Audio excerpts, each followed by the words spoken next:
All right, welcome in everybody to the live stream. Yep, looks like I'm live on YouTube. That's good. We're also live on Twitch, I believe. I haven't pulled up the chat though for it, so that is a little oopsie. Hold on, Adrian's live. I need to open up his stream. Although I think he's been streaming for 8 hours.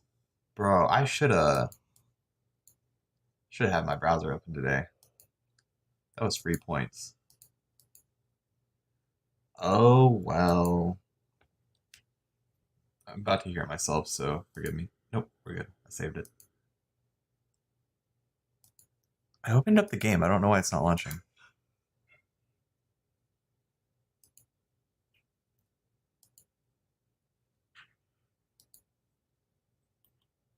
There it goes. It didn't open the first time for some reason.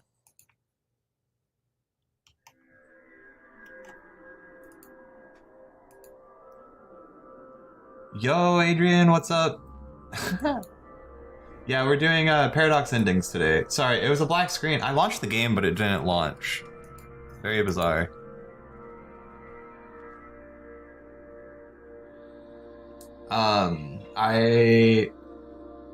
I just saw you've been live for 8 hours, and I'm sad that I didn't have my computer on today. I turned it off because I was like, surely he's not going to go live between me sleeping, waking up, and streaming, because he had 15 hours yesterday.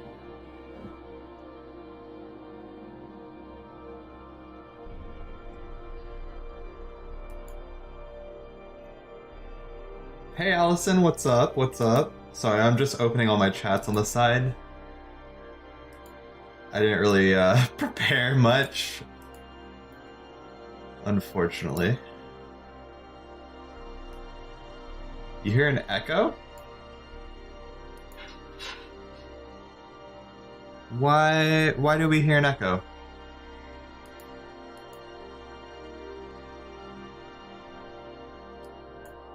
I can make it worse. Why do we hear an echo? Alright guys, real quick. Talk to you later. I can make it worse. Alright, we're gonna do some dueling real quick.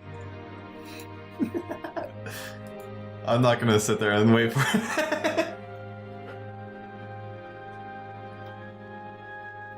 Oh no, wait, it's me. Yeah, I assumed. The audio sounds bad. Fight me on it.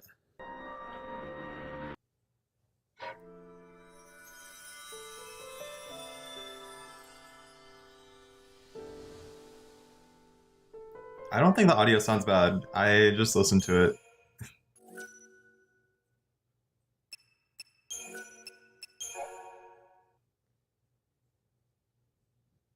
Oh, you had YouTube up.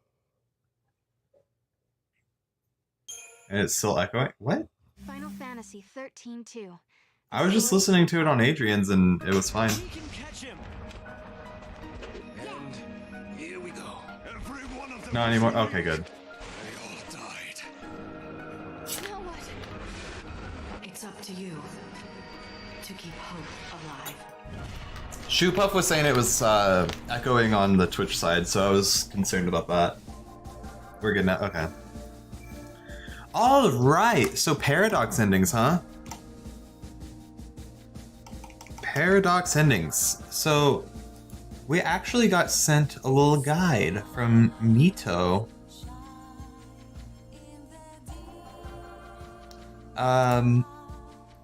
That I hope is pretty easy to follow and just... Oh god. Oh god. Let's hope that's easier to read than it looks, because it's just text. And it's on a... Oh my god, it's so hard to look at. Hey Poochie, what's up?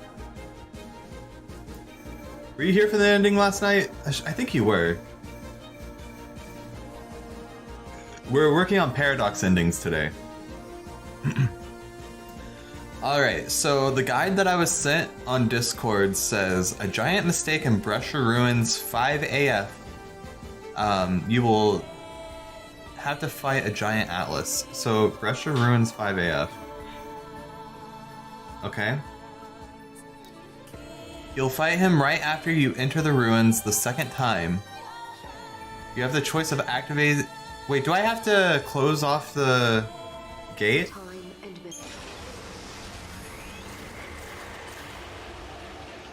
Yes, I fantasized about hope vividly. Oh, I remember now. He's a super boss?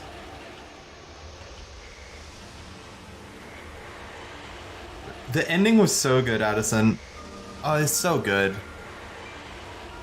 So incredibly good. And then the lightning ending was so good too. Lightning ending actually hit me harder than... What is going on? There's some overgrown grass, not gas. Whoops.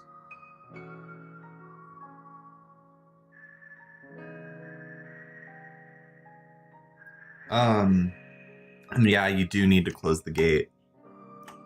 God, that's so booty.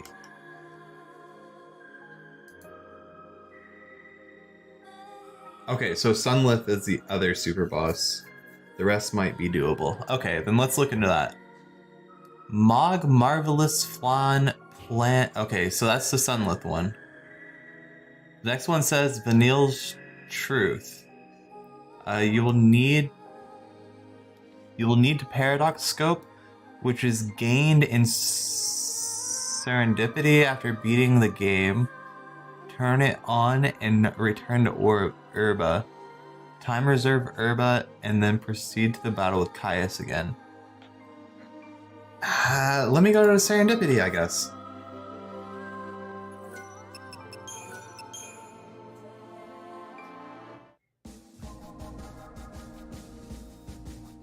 Yeah, so Addison, actually, I had like an hour and a half of like troubleshooting, so there's gonna be like an hour and a half of that VoD that's just useless. Serendipity. It was a place that ancient minstrels sang of in joyous ballads. It was a palace that knew nothing. Alright, I'm gonna see if I just get this right off the bat. Quick tip. I'll take any tip you can give me. If there's a fast way to grind, I'll take it. If there's a cheese strat, I'll take it. Press the left toggle button on the history crux.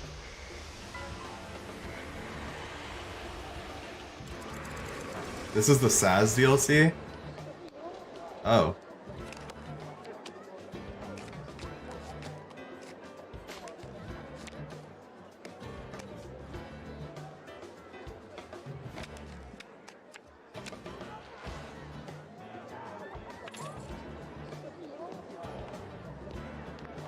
Let's see.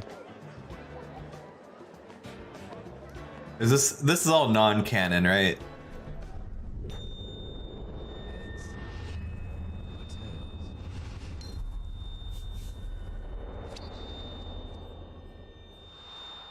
Life or death?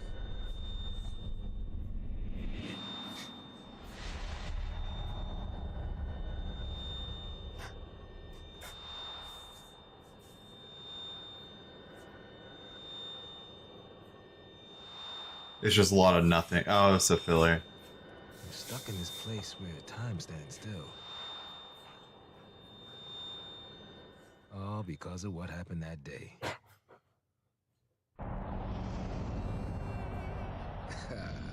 It's just another day at work. A routine flight, same old plane, same old route. It's a gorgeous day, not a cloud in sight. Perfect weather. I'm semi-interested, but we'll see. Time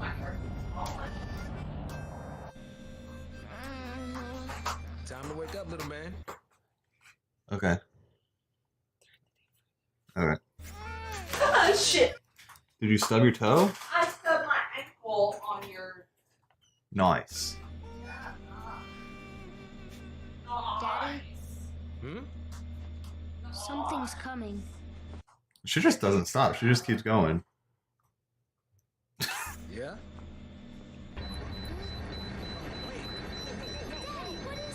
Hey, Shadow. I clicked on the wrong serendipity, and I'm just watching this cutscene right now.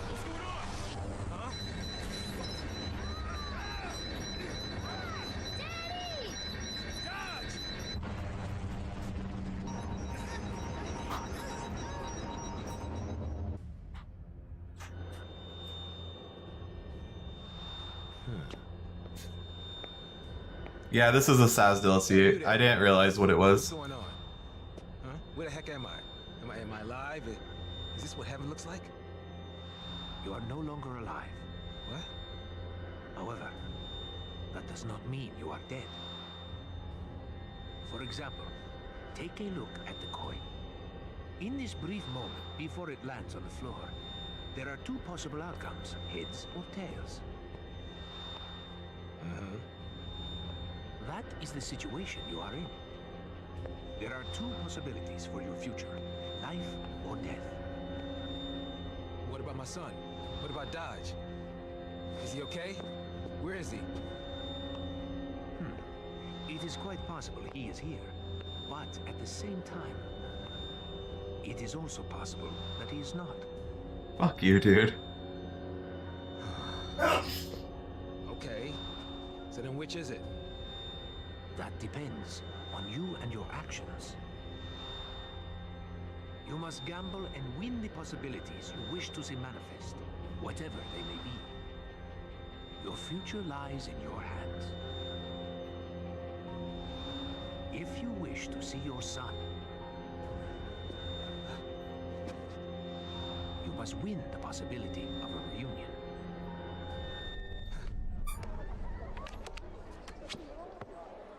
Dodge. I believe. Yay, let's play poker. Right? I don't know anything about poker.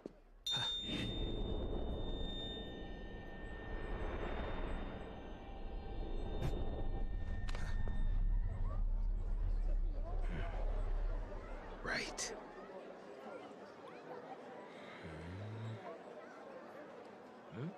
Whoa. What? A chocobo. Whoa! Hey! Yeah! Hello again. Don't take this the wrong way. I'm glad to see you doing well, but I really wish you would Dodge instead. Stop that! I'm sorry. Okay, I'm sorry. I take it back. I'm happy to see you. Really? Ow! Did it never Watch grow? The pro. Watch the pro. All right. Come on, let's go and find Dodge. You with me? I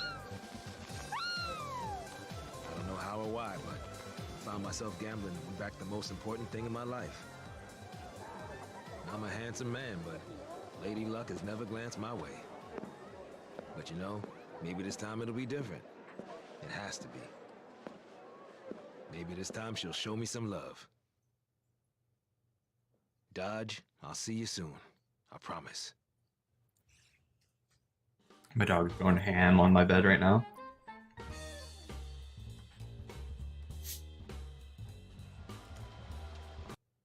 There is important lore here, and it's related to lightning returns. So I think you should do this. Oh, they say they flipped the coin, huh? They flipped a coin, and if it landed on Chocobo, it would be important to the lore. If it landed on anything else, it's filler.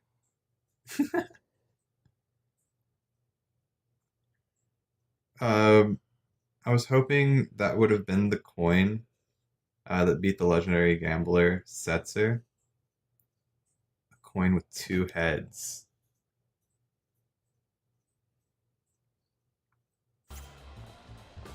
You don't need to. Yeah, I'll probably watch cutscenes for this shit. I'd rather just watch the cutscenes for this. I don't care about gambling and poker and all that. Or whatever this is, I don't know. I neglected to mention. What script was that? Where'd you come from? If there is anything you should need, please do not Was that hesitate Etro, to ask. Cocoon? As the owner of this establishment, our full resources are at your disposal. That's mighty kind of you. But since you're offering, I do have a few questions. Oh god. Yeah. Okay, let's return to the crux, because I'm not doing this. I would much rather just watch the cutscenes.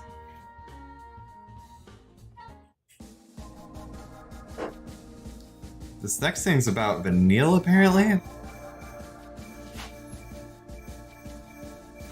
Minstrels of old.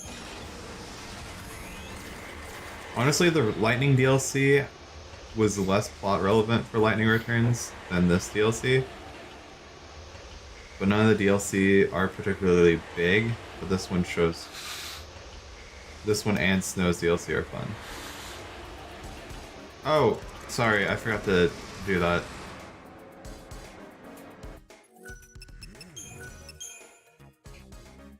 Oh, I'm gonna see what Shoe Puff is talking about.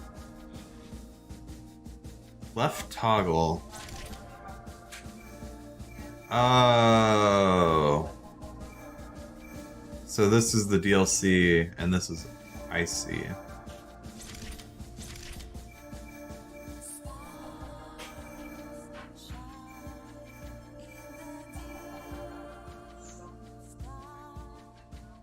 Gotcha. Minstrels of old. I think I read their message wrong. I think they were saying Lightning Returns is important and that Saz and the Snow one are less important.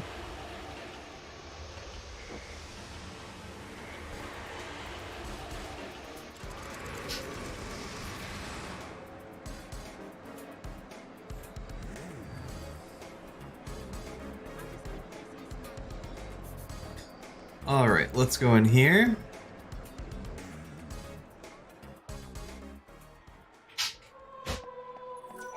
It is clear as day. You were the ones chosen by the goddess. Gravity. Okay, that's what I was looking for. Paradox scope. Alright, so it says you will need paradox scope, turn it on, and return to Urba. Something about time reserve. Does that mean reset the timeline? Can someone confirm what that means?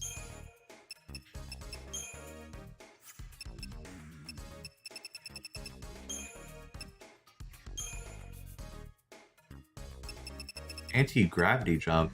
Defy gravity and jump further? Why not?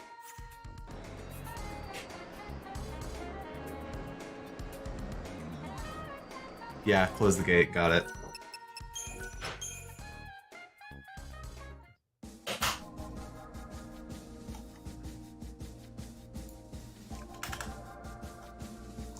Nope, Lightning's DLC is just relevant to this game and how she reached it from the end of Final Fantasy XIII.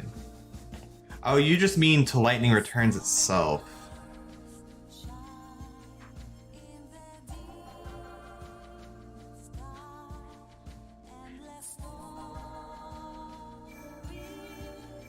I was trying to get the skill for this. Erba. Is it Erba 200? Is that the only one that exists? Yeah, I think it is. Alright, so I will... How do I close the gate? Time and memory, frozen in crystal.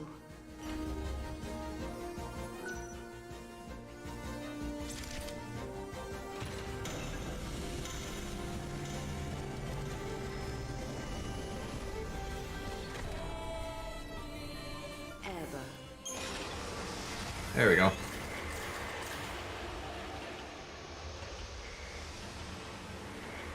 I was just going in order of the guide that you sent me, and the first two are super bosses, so I'm holding off on that for now.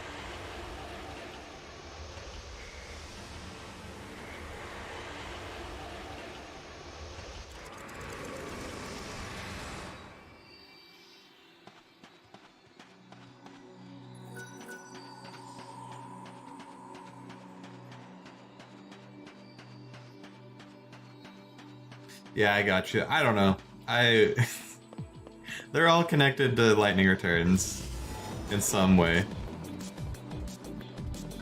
doesn't really matter how you look at it. Alright, where am I going? Turn it on and time reserve. Oh, time reverse, not reserve. Irba and proceed to the battle with Caius again. It'll be tougher this time, but if you beat him, it'll create a paradox.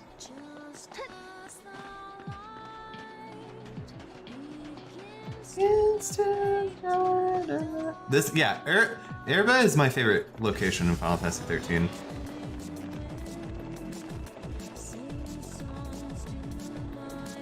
The music's fucking amazing. It's all good.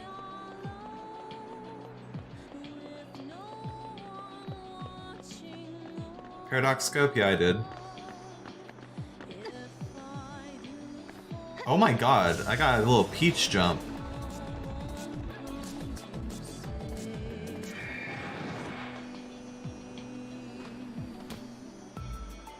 I feel like Princess Peach.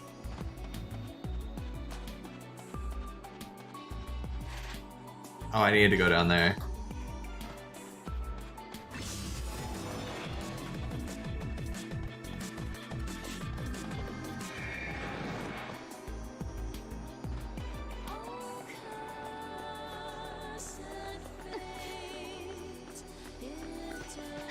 Would have helped. Maybe for further jumps, but like the jumps weren't that far.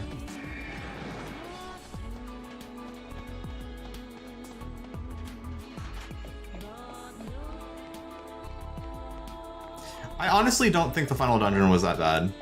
I get that the game didn't really prepare you for it, but I don't know. I've played platformers in the past and it wasn't that bad. It looks like an oracle drive. Yeah. Stop. Stop. I don't know why her voice like sounded so raspy.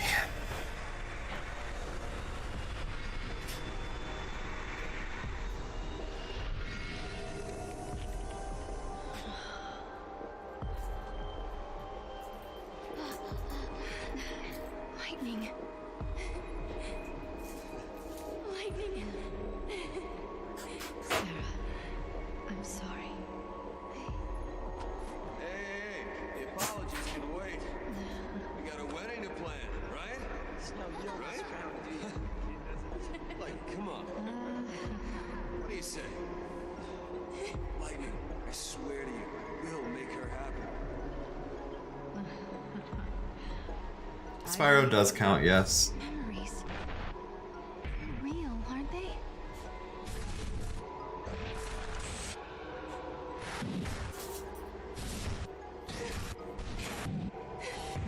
Spyro is like my first video game that I actually remember.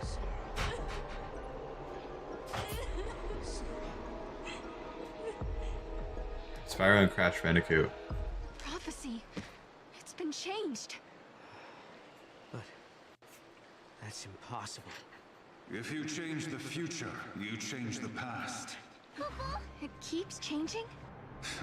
Change is the constant.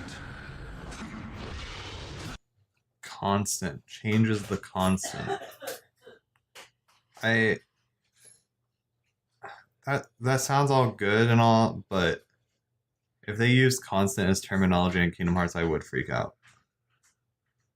Just because constant variables within coding, you know.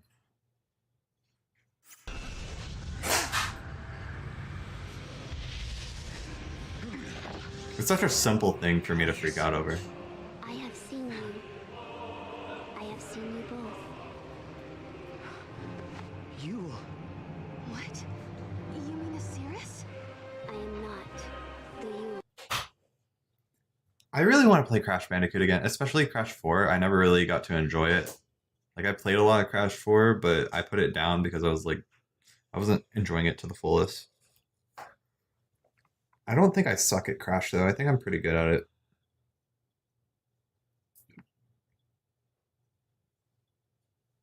I do suck at, like, 2D Mario, I will say. I suck at that.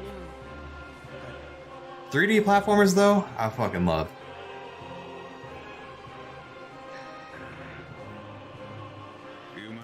I would say my 10 years of MapleStory got me adjusted to 2D platforming, Sister was fighting you. What are you doing here in but it was not the focus of that game.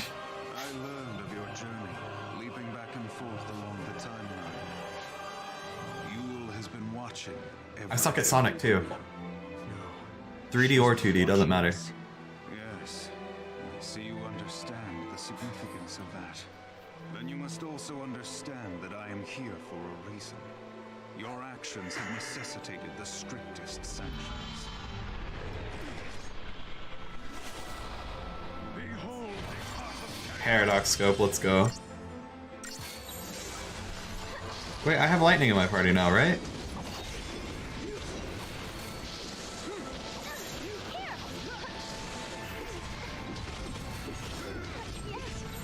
Jesus Christ, dude.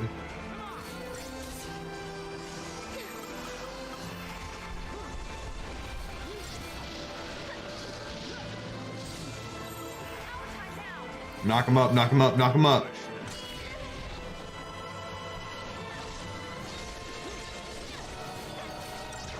Hello? Do you not have launch?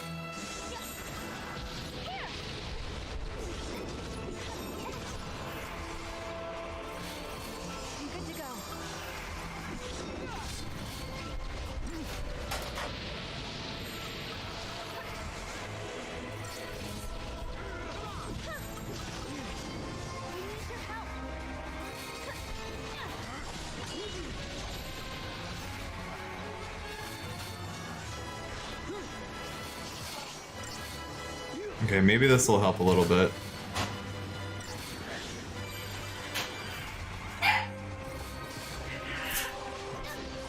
Woof.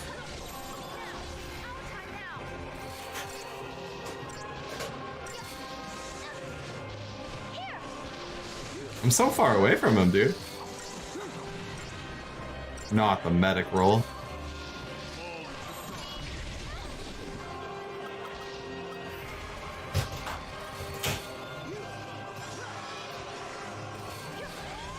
I'm just gonna hyper rescue and swap.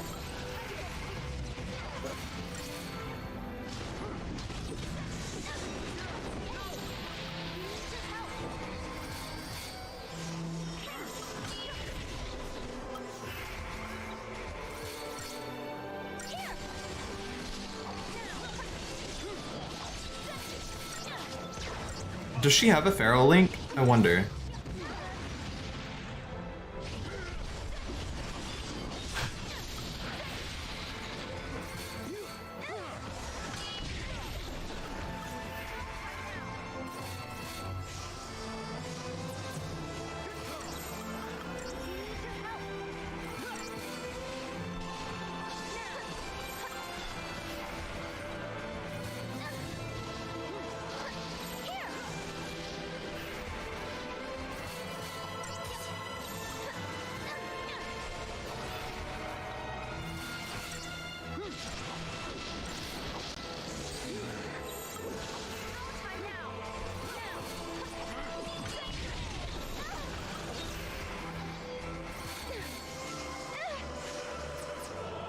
Come on, revive. There we go.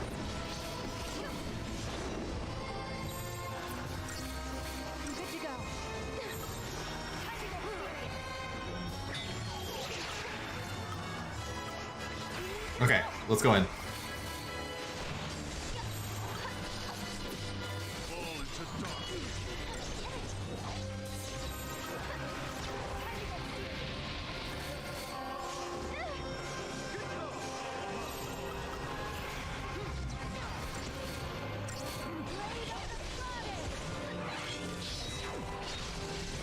Or was the same exact thing?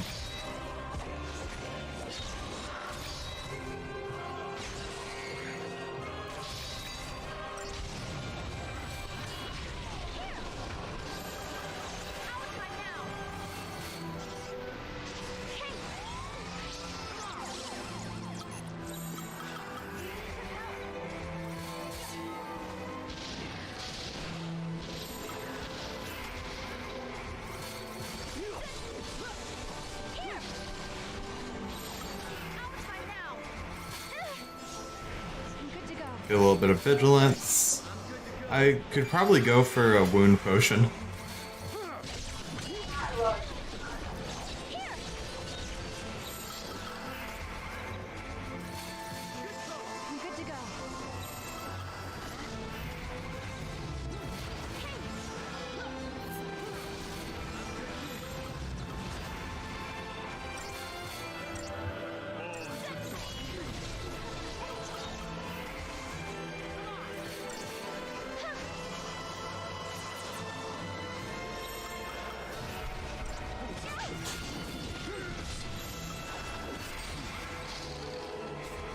That's not what I meant to switch to.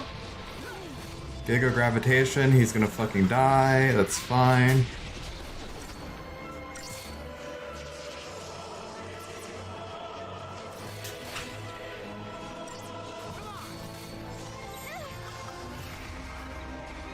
Kill, kill, kill.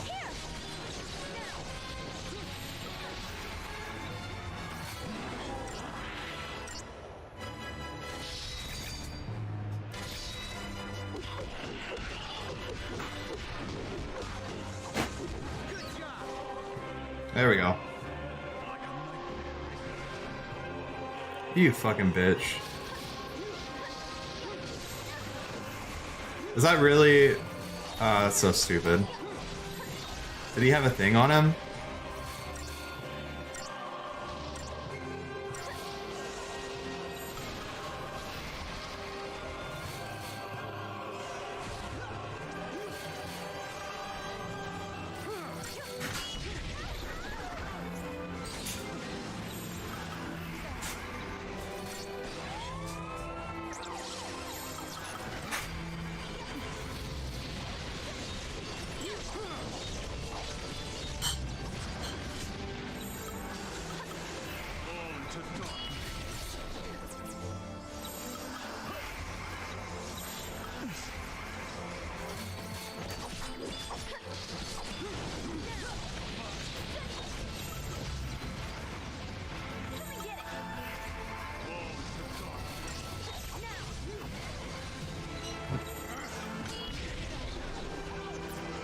Jesus Christ.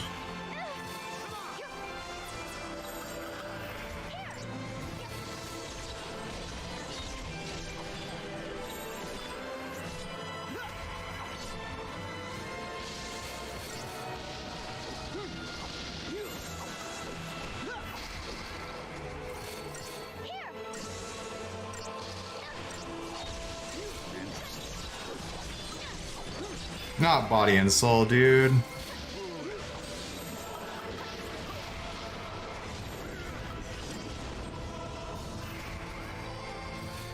Because body and soul is his revive thing, right?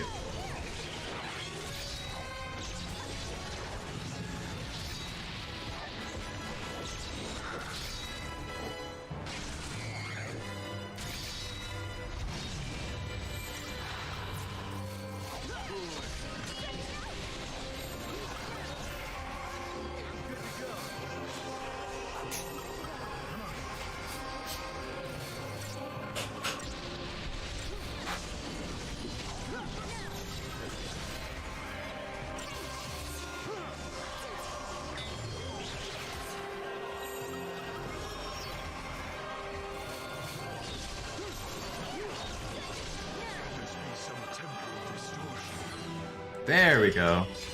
I actually got 5 stars.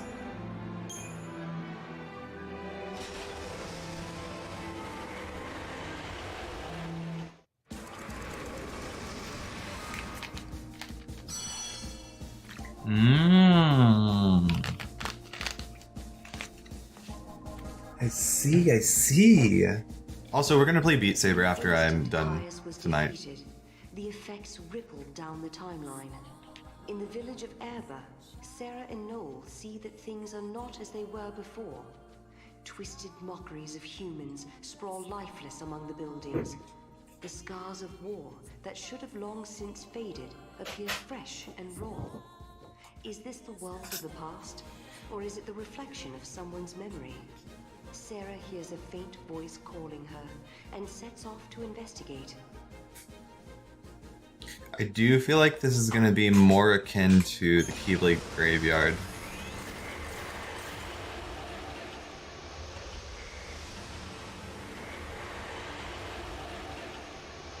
I just have a feeling about it.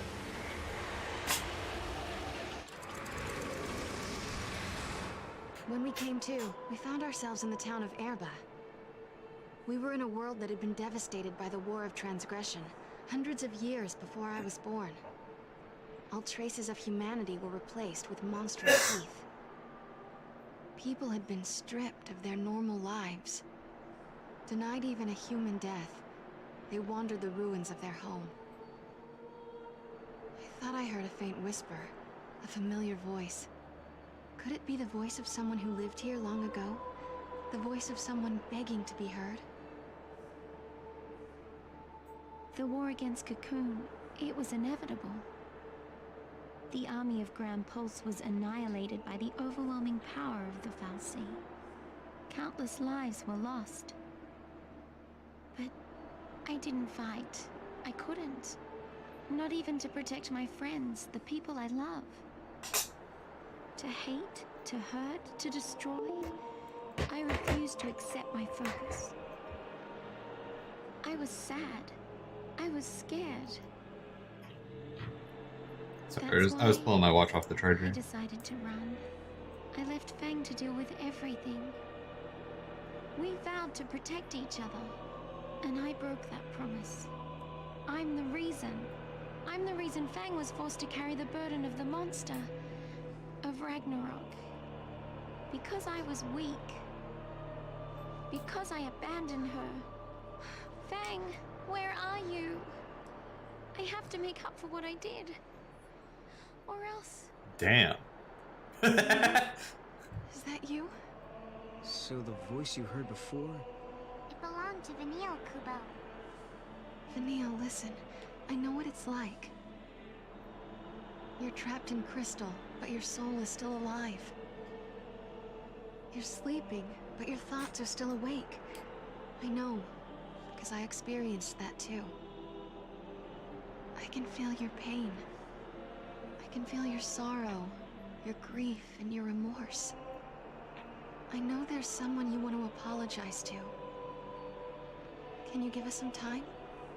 I promise we'll find Fang and bring her here, so you can tell her how you feel. Thank you.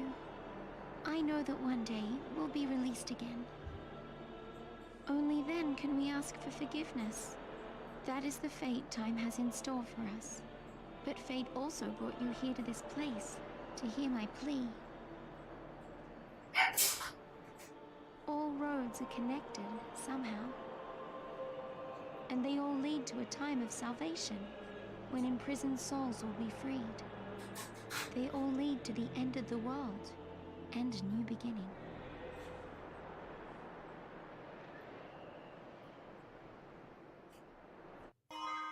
Pans to the moon.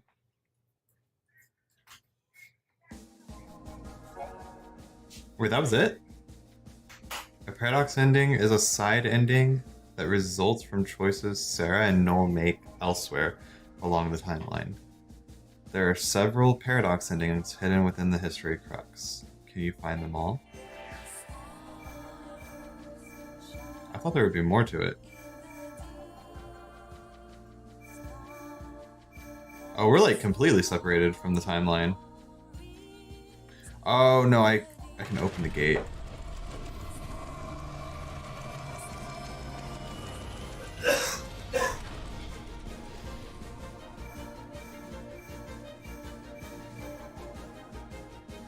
Am I able to go back? I've already seen the cutscene. I wonder if it lets me like explore.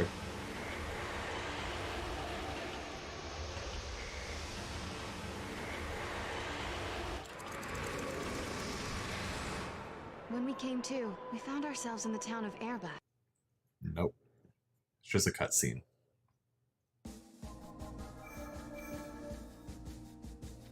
Alright, so that's Vanille's truth. Test subjects. You'll need the paradox scope. Okay. Turn it on and return to Augusta Tower, 200 AF time. And reverse it. Okay.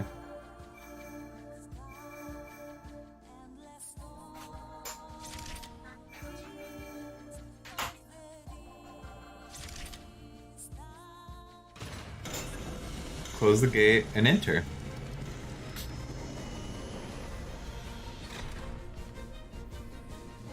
Augusta Tower is the central...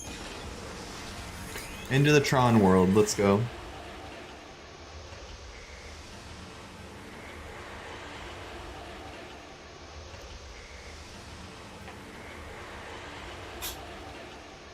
Thankfully, you don't need to move the rooms this time. Oh, thank goodness. See, I love puzzles, but the moving the rooms thing was not a puzzle. That was just time consuming.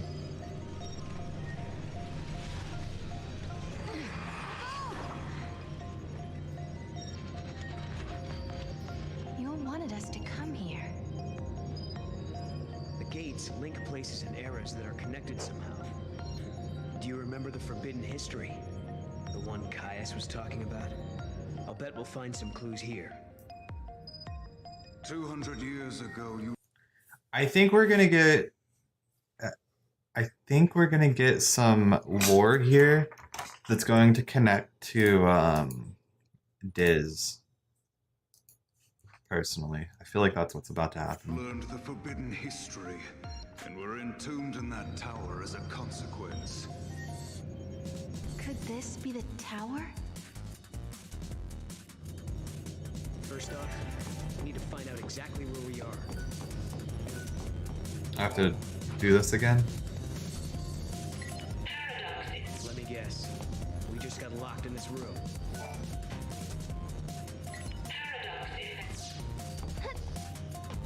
We have to fight him in the book world. Oh my god. Speaking of which, Zexion's power is a little strange. Trapping people in books? Never really thought about it. The Proto-Fal'C project was begun in 13 AF under the direction of the Academy. The objective was to develop an artificial Fal'C in order to re-levitate Cocoon. The project was proposed and designed by Alyssa Zidell and Elevators. Oh. Do you realize what this means? The Academia Fal'C must have been built by Home. He needed the power to float Cocoon. Vanille and Fang. He did it all for them. But then Caius took control of the artificial Fal'C. And now we need to find out why. Not 360p. Outer perimeter now accessible. What's your internet speed, if you don't mind me asking? We're free to leave the room now, right? We don't have free run of the place just yet, huh? Nope. Still some logs that need unlocking. We can do that if we find some more computers. The book power was just forcefully sending people into a datascape, or perhaps Pooh's book. Paradox effect detected.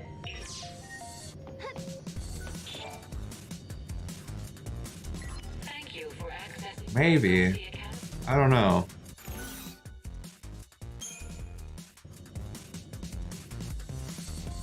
Welcome. I don't feel like it was a data thing, but maybe it was.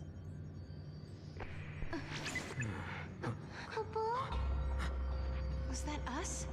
From before? Go to fast.com and it'll tell you your speed. This machine can show different eras.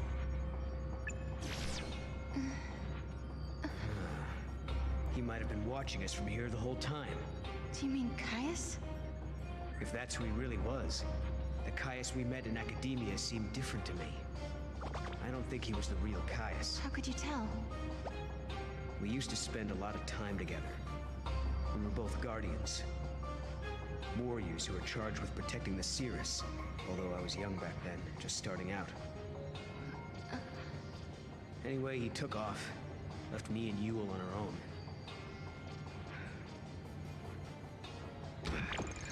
I couldn't protect her, not by myself. It says 200 megabits per second. My guy. Your BF is cucking you so hard. Do you live in the middle of nowhere? Because if not, you're getting cucked so bad.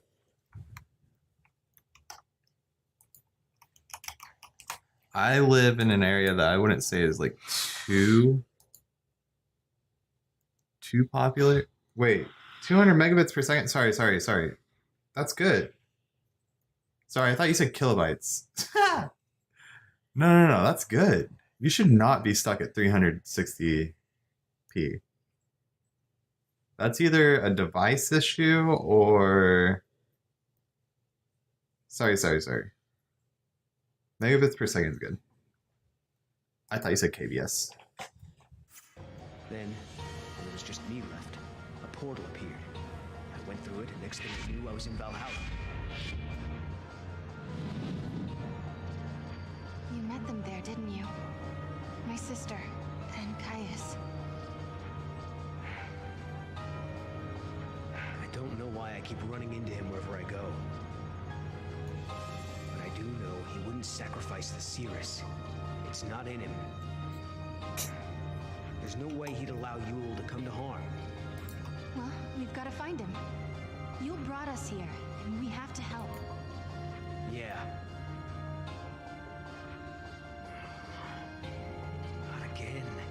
It's so frustrating. What's wrong? I'm missing some of my memories. I'm trying to think about what happened after Caius left us, but I can't remember how Yule died. But I remember her face. I remember it like it was yesterday. The Miggle's mouth is gone too. All areas now accessible. Also, I'm rewatching this because, like, I forget things very easily. If it's not Kingdom Hearts related. And even if it is Kingdom Hearts related, I have to try to remember. Oh, we're going over there.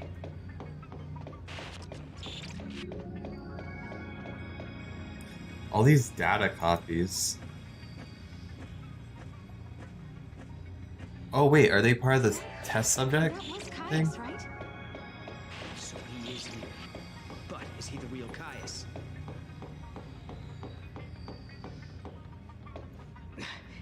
There he is. Now we That would probably make sense why there's so many clones in Kingdom We Hearts. have to be careful. This could be But a I thought that trap. was Vexen specifically. There must be some way we can get across. These people are replicas. Yeah. We just try the switch. The circuits are tangled with another age, Kupo. It's being jammed by a paradox. Maybe we can fix it with a key from another time. Kupo! Just a sec. If a key from... I already got it. Chill.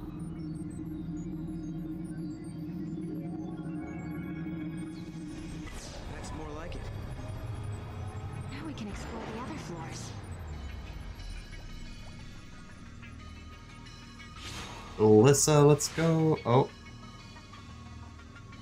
Hey, that girl. Isn't that Alyssa?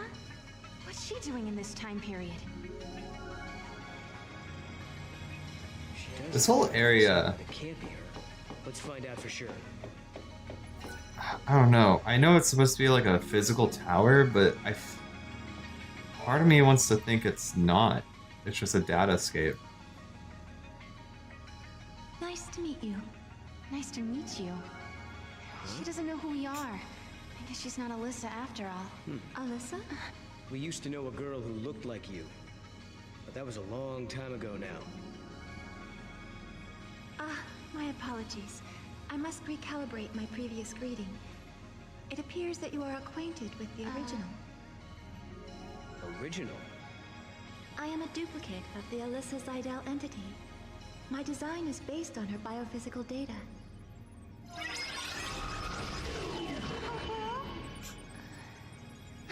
How'd she... Data escape? She's a machine! A fabricated life form. Why do people say date escape? Wait, do you want me to say data escape or data? I don't know, I'm so used to saying data. Or a living machine. The semantics are irrelevant.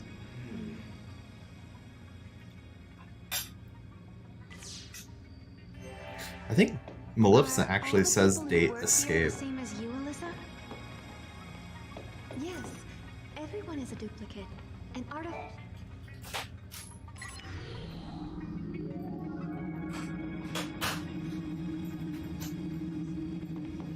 It's a joke from Coded. Oh. I was like, I think Maleficent says that. Alyssa, You haven't had any other visitors recently, have you? Like someone called Caius, for example. The Caius entity came through recently, accompanied by a green-eyed girl. They were proceeding to the top of the tower. Yule as well? Why is she here?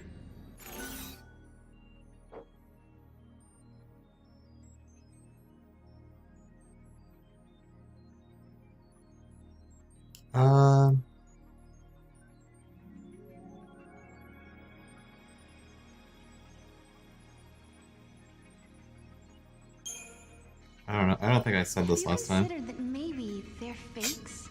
Yule and Caius, I mean. It's true that there was something different about the Caius we met in academia. But as for the Caius that has come here, I don't know. If he's traveling with Yule, my bet is they're both the real deal. If anyone knows the secrets of this tower, it'll be Caius. Is the boss gonna be harder than the first time? We have to talk to him. We make the first move. Sounds good to me. Let's get our future back. Treasure. Alyssa, will you take us to the top floor? Of course. This way. If a person is created Date artificially, escape. do they still have a spirit? They say spirit is a gift from the goddess, given to humans and humans only. We're studying contradictions, with the freedom to make mistakes and the will to start over. And we owe all that to our spirit? So the legends tell us. This way, please. What game do they start misusing the word spirit in?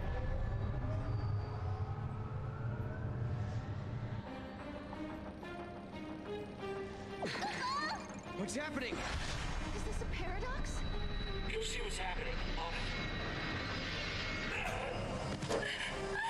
What is this? No.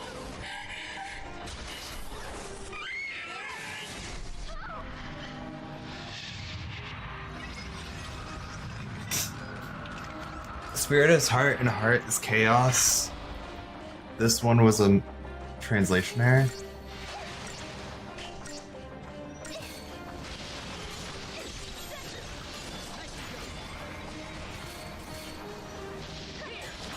That's pretty annoying, I'm not gonna lie. I wish translations were more streamlined.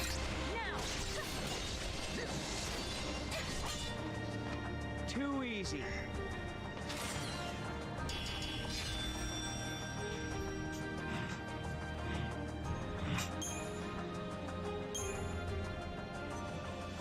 What the hell was that?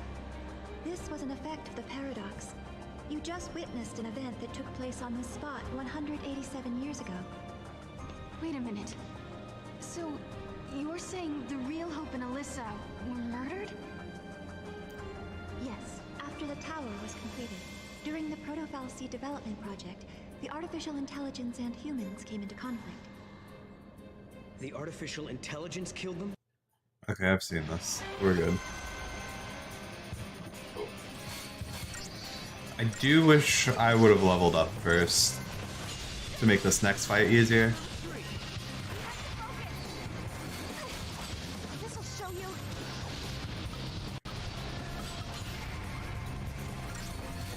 I forgot to be using Smart Bomb.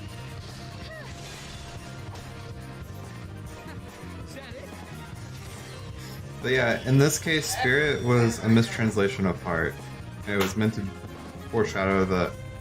be a foreshadow for heart equals chaos. So they were basically saying the data doesn't have a heart. Hope and the others were killed in this tower. And then, after they were dead, the AI took control of the Academy. Broken Fal'Cie was created by a broken artificial intelligence.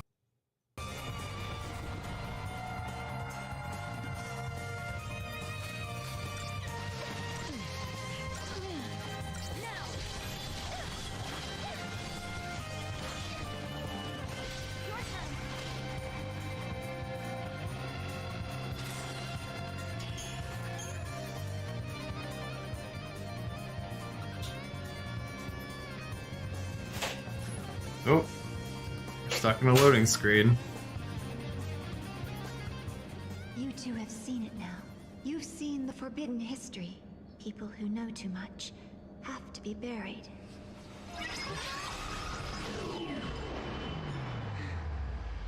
It stopped moving. Looks like they closed the door on us.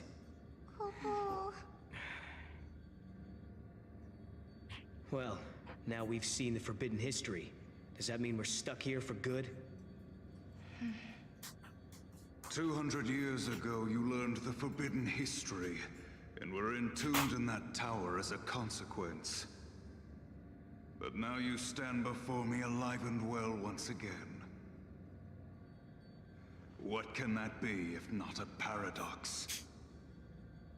Do you remember what Kaya said? In his memory, the next thing that happens is... we die. That's why he acted the way he did.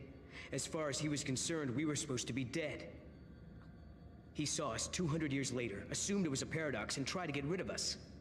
But there's a way out. If we can survive now instead of dying, that will automatically change history. We can save the future. Agreed. Alyssa and Hope's fate are in our hands. It's not over yet. Not by a long shot.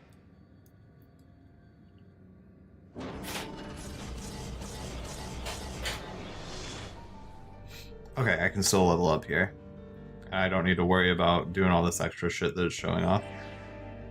I can just ride the tower up. Oh, I'm gonna go give my dog her food. I got it prepared like an hour ago, but I was waiting for it to get room temperature. I'll be right back.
Oh, she's eating good.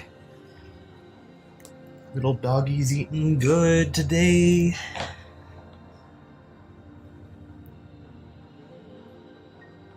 Okay. Lightning. Do I have any potent? No.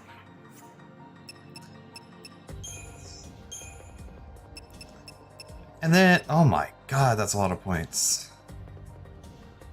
Where was I?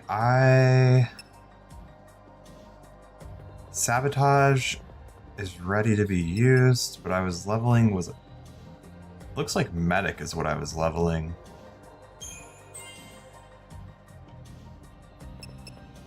Do I have anything else? Not really.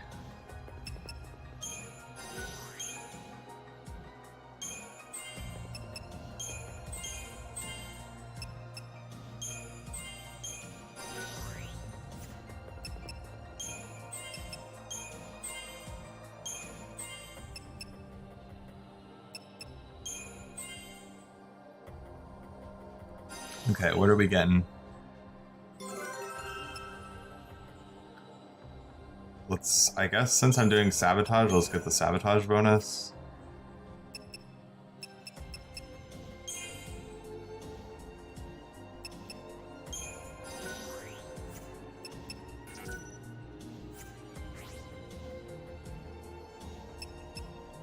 And then for you, I've been leveling up. It looks like Raviter is what I've been leveling up. That may have been a mistake. Synergist, so let's just try this.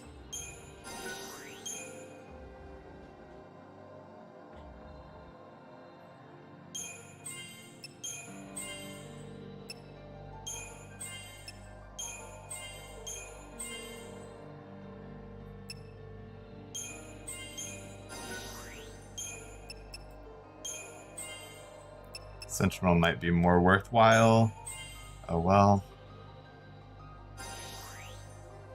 Actually, don't think it really matters.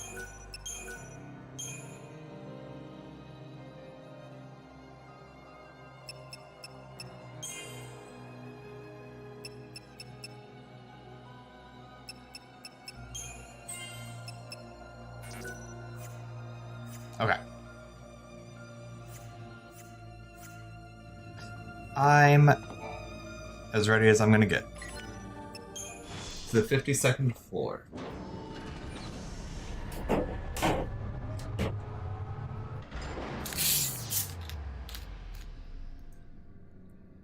This is great. The artificial intelligence that killed Hope and his team now seems hell-bent on killing us. So you don't think the Proto-Fal'Cie and the other AI are being controlled by Caius? Nope.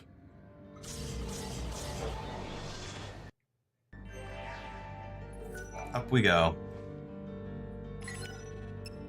To the top floor. And this should be the boss, right? Surely.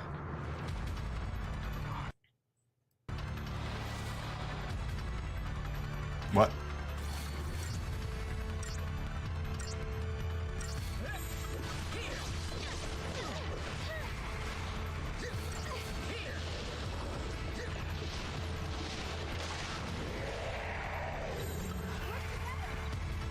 I thought that would kill him. Oh well.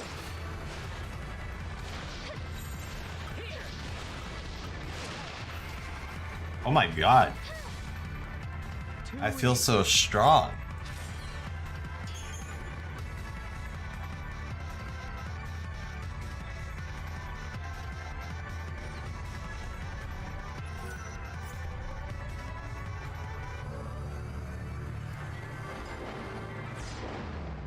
This must be the heart of the system.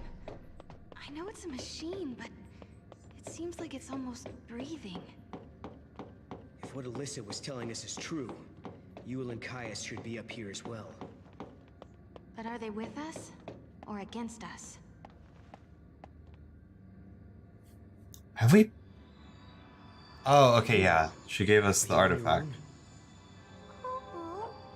I brought you this. Why? What should we do with it? You must protect the timeline. I saw you in Erba. I trust you. I believe in you. Who else does she voice? Because Yule sounds so familiar. So you're the same Yule? Yes. But who are you? Who are the Farseers? I am the Cirrus of the oldest tribe on Pulse. My visions of the future are recorded and stored in the Oracle Drive. But that is long in the past. There is no more need to record the prophecies. I have Caius now. What do you mean? He is tasked with protecting the Cirrus and remembering her visions. Now and forever, he will remember the entire timeline. Caius. He is beyond death. What? You mean he can't die ever? The Cirrus possesses the eyes of Etro, and inside Caius beats the heart of chaos. The goddess has gifted him the curse of eternity. He is a guardian, and his mission is to protect the Cirrus. The power to see the future is a terrible weapon. It can turn history into chaos. But then, I don't understand. Why are you helping us? I mean, you do know we're trying to change history, right? History has already been broken. The timeline had been twisted before I met you. The distortion leads to a future of death and destruction. If you change the future, you can change the past and correct the distortions. The miracle that saved Cocoon has already been altered. Someone who is meant to survive did not come home. Someone who was meant to survive? You mean my sister? You do, don't you? You're saying that lightning shouldn't have disappeared that day. It was because I want to go through all the Kingdom Hearts games again. So bad. So if we keep traveling through the gates and resolve all the paradoxes that are happening... Yeah. If you change the future again, The true past will be restored. The past that you still remember, Sarah. Together, the two of you can correct the timeline. Did you hear that, Noel? We've been doing the right thing all along. Yes. Can you tell us something else? Of course I would. Someone has been laying traps for us inside this tower. Do you know who's behind it? Your enemy. It is here inside the tower. It has generated the contradictions that threaten you.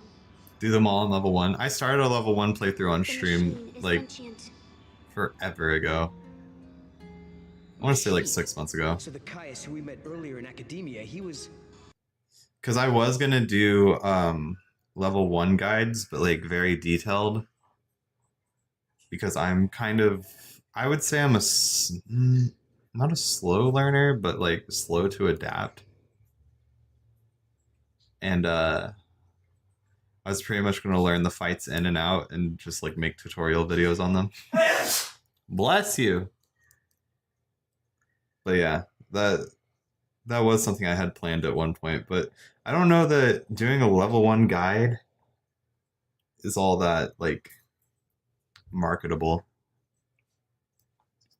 You can only do Kingdom Hearts 2 at level 1. Kingdom Hearts 1 was very, very fun to learn. Like, I only got to... How far did I get? I think I got to Deep Jungle and then decided to put that on hold. An imitation created by the machine. And what about the other Caius? Oh, I'll be right back. My dog's whining. I want to make sure she ate.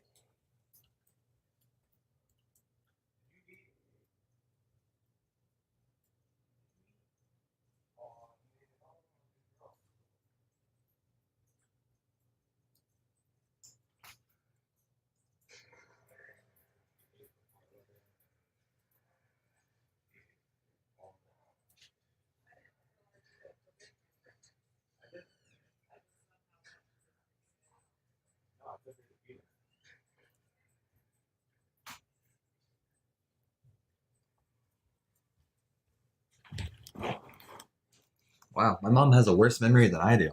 At least I know where I got it. When we saw in the tower. He is real. He brought me here. And when we are finished, he will take me away. You don't... I can't even do Kingdom Hearts 2 on level 1. Well, I started Kingdom Hearts 2 level 1 with my friend Lennox. And I got to Timeless River with him. I think we beat Timeless River. But then he became a speedrunner, so it was... He beat it before I did. And I just never went back to it. This was like 3 years ago. Everyone is smiling. This is the future I wanted to see.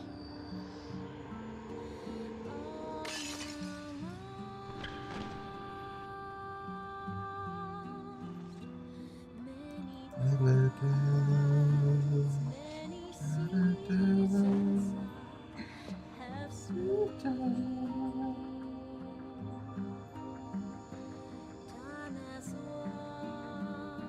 shall remember your pain.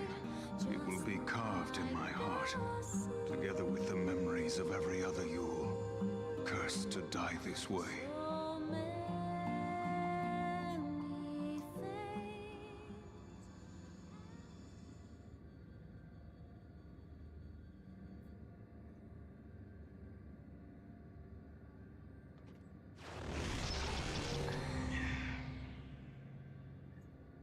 I'm worried about Yule.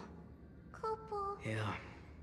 But if we're going to fight, we can't afford to have doubts. She's hoping for a better future and believe... God, I mostly remember everything there. Mana Overdrive, let's go.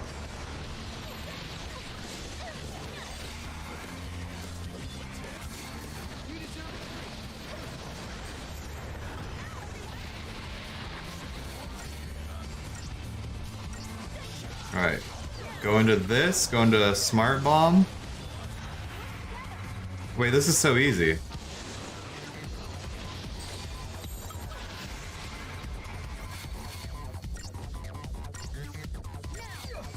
I was gonna go into even the odds, but I don't even know if I need to do that.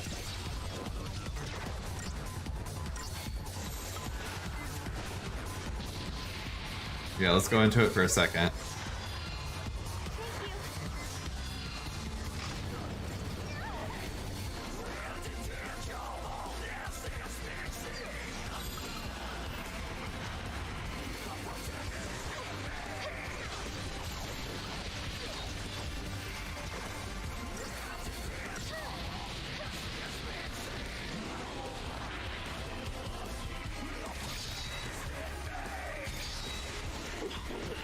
I don't think this is gonna do much damage, but it's okay.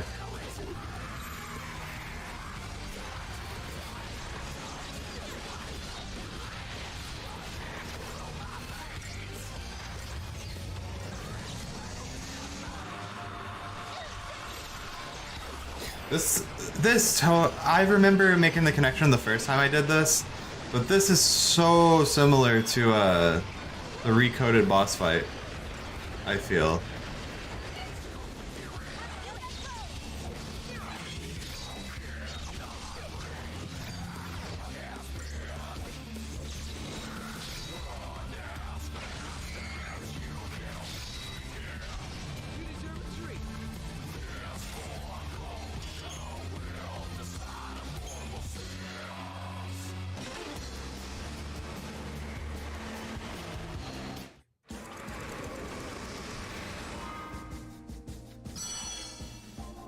New location.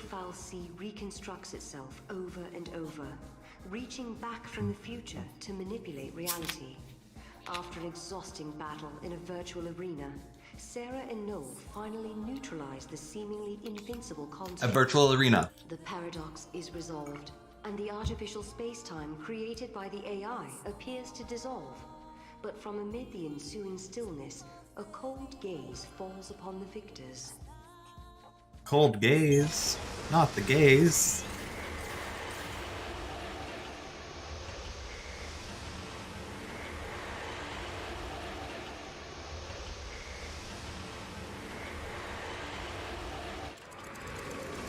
Initiate report on Subject Alpha and Subject Beta development program. In the virtual space environment, subjects exhibited high levels of combat effectiveness. Noel, Kreis, and Sarah Farron were provided with arbitrary goals. Subjects' biometric telemetry was released into pre-configured virtual space. For the next phase, the memories of the two subjects have been erased. Biometric data has been transferred to duplicate models in order to conduct real-world combat testing. Testing protocols are now being initialized. Mission objective: locate and eradicate monsters and virus currently infecting network environment. Understood. I shall obey. Kubo. Mission complete. Return to operations. I wonder if I'll ever be able to find her. Huh? Sarah? I remember I'm supposed to find someone. Someone important to me. But who? Yeah, I made a promise too. I'm supposed to protect a friend. Repeat. Subject Alpha and Subject Beta return to operations. The test protocol results. Oh. Subject Alpha and Subject Beta completed the mission within expected parameters. The Eden Restoration Project is proceeding according to calculations. However, the possibility of citizen resistance remains. In such cases, Subject Alpha and Subject Beta may be deployed under direction of order preservation protocols. Supplemental note, subjects exhibited temporary memory flux. A distortion occurred within their core mental architecture. The effects of this distortion closely resembled those of a paradox effect. Neural telemetry indicates that elements of chaos from the unseen realm were introduced. Within the subject's mindscape, this caused an anomaly referred to by humans as spirit or heart. Questions for research. Does the human spirit exist? Does a paradox effect lie in the heart of all humans? A little bit of data Sora. Little sprinkle of like him growing a heart. Okay.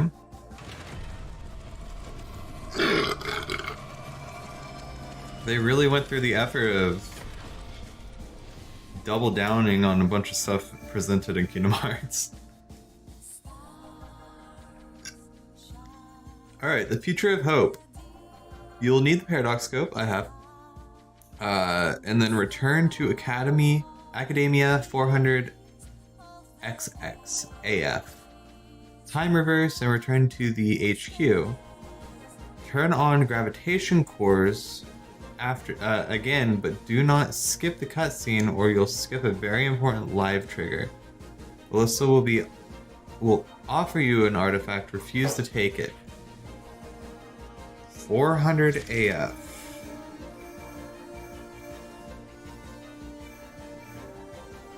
There we go. We're gonna close the gate, go to the HQ, and reject it. Sarah and Noel have changed the future.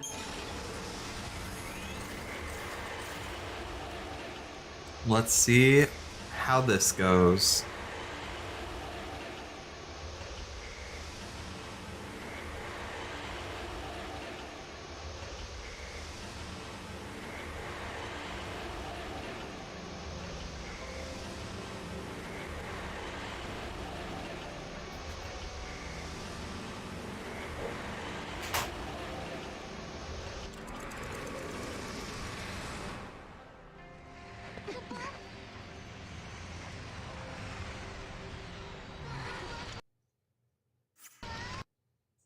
Alright, we need to make our way to the Academy HQ. There's a gay here? After all said and done, you handled the proto-foul seed pretty well. What did you do to it anyway? I sort of have an idea of what happened, but I can't really explain it. It was more of a hunch, really. A hunch. Well, we won, and that's what matters, I guess.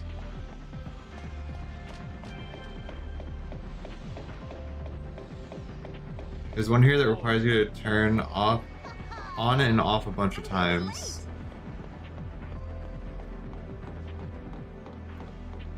Turn what on and off?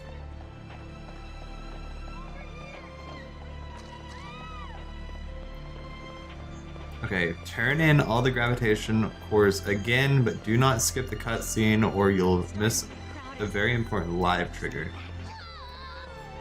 The paradox scope. Oh.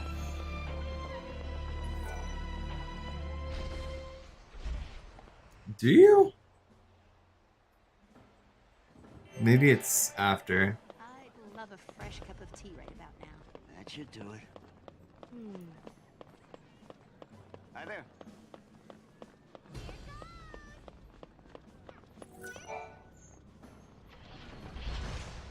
See, these haven't really felt like endings. They've just felt like... God, I don't know. Alright, they used the time capsule. Yes, yes. So, I bet you're dying to know how we came. Yep. Use the little capsule. We know. The Academy has made progress on its investigation into the... Let's hear the good news. We've discovered that the arcs, by collecting these... That is good. Uh-huh. Now give them.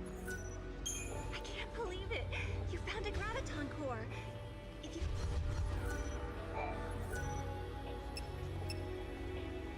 Cutscenes to show what the paradox did. Wow!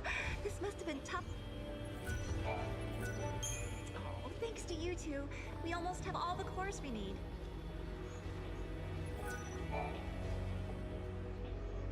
Did I tell you? The director's inventing a new device. The Academy has been making progress on the development of a paradox weapon. A very powerful weapon that feeds on time-distorting energies. Using a paradox against itself, huh? Exactly. There's a possibility we may come up against the man who appeared. The war has already begun, and we're fighting to protect the future. A battle to the end. But, Director, didn't you say... A chaos crystal. It's a solidified chunk of paradox energy. Not a chaos crystal. Oh, hey. You've still got up. And we've got this. I knew I could count on you. Okay. That was not the cutscene. You've brought us another cluster? Thank you.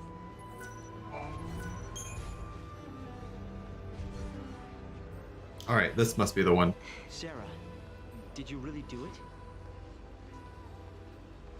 We had. We had collected all the ore clusters Hope needed to levitate his new cocoon. I don't think I'd ever seen Hope look so happy and excited. But this was just the beginning. It would take a century to complete the new cocoon. And if the old cocoon were to fall before it could be finished, well... I know we can do it. He's right, you know. Have you seen that broken gate in the town? Well, it's all... This is where she tries to give me the artifact, and I'll be like, nope. No thanks. So the future has changed, Kupo. Yes, I think so. And look what I found. It was lying next to the gate. No thanks. Nope. I refuse. No, no, never. That's not our mission. We don't take artifacts from innocent women. We have to hurry. Are we gonna make it? Better! Huh? What? Director! What's going on? Don't move! You're under arrest. Did I hear someone call for a hero? I think I did. Snow! Thank you. Give it up, sweetheart. We're on to you. We know everything. Like the fact that this artifact is booby-trapped. We also know that someone gave this to you. Someone like Caius. So what if he did? Snow, how did you... Hope? Caius is on the move and up to no good. The past and the future are looking pretty bleak. Give me a hand, Sarah. Huh? You can't just drop a bomb like that and take off. You always do what you want, even if it means leaving people behind. You haven't changed at all. Okay, sorry. But at least I'm consistent, right? Snow gave us Yeah, right. Alyssa was working with Caius of all people. If we had tried to use the artifact, Noel and I would have fallen right into some kind of trap. Caius was the one that was trying to change the events of the past. Snow's constantly on the move. There are Caiuses in the past, present, and future, and they all have to be stopped. He's on... That's what we call Nort activities. I try to fix the past and he just changes it back to how he wants it again. Like nothing ever happened. Where's Lightning in all of this? She's on the job with Saz and Dodge. What can I do? Stay alive. Listen, I hate to be the one to tell you this, but you're going to be assassinated exactly 3 days from now. What? Me? Me? You might as well forget about having any kind of future. Without hope, we're done for. So it's important that you do everything in your power to protect yourself. Right. Noel, you're on guard duty. And what are you gonna do? I'm going to the future to greet Caius with my fist. But before all the fun happens, I got 13 different eras to visit. There are a bunch of crystals with my name on them. 13 different eras. Not one to sit still, huh? Sarah, come with me, okay? Okay. Leave Noel behind. Goodbye. How come you guys get to do all the fun stuff? I'll fill you in on what you missed when we get back. So stay safe and stay alive. Yeah. There's no stopping you, is there? Go on then. Bro, this feels like it should have happened. And this is how I set off on an exciting and scary adventure with my hero, Snow. No one can predict how our time-traveling journey will come to an end. But the past, present, and future are all connected. And until time stands still, the future will always bring us a new adventure. That feels like the direction the game should have went, in a way. But oh my god, I was not expecting that. Is there anything else I need to do here? Best ending incoming? Is this a new thing? Do I need to go into this?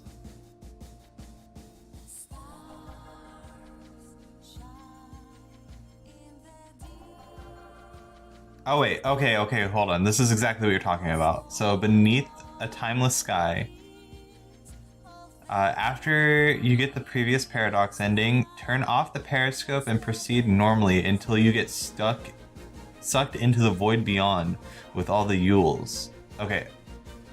Make your way here, and just before you talk to the last one, activate the paradox scope again, fight Caius, and win the paradox ending.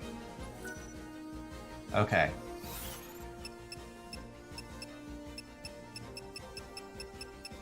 This feels like something that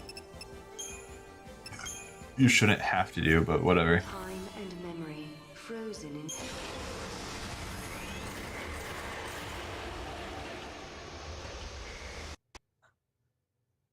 What?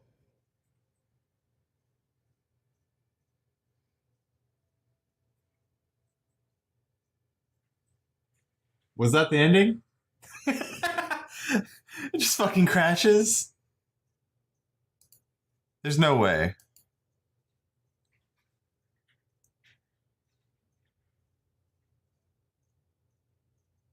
Best ending incoming, and then it just fucking crashes my shit. My Steam itself crashed. It wasn't the game. Steam crashed. What? That's so bizarre.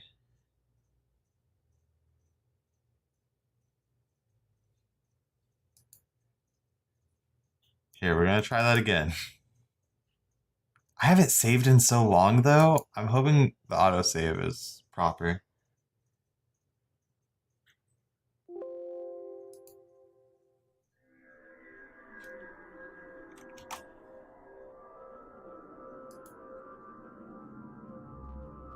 That really is a paradox. Yeah, tell me about it.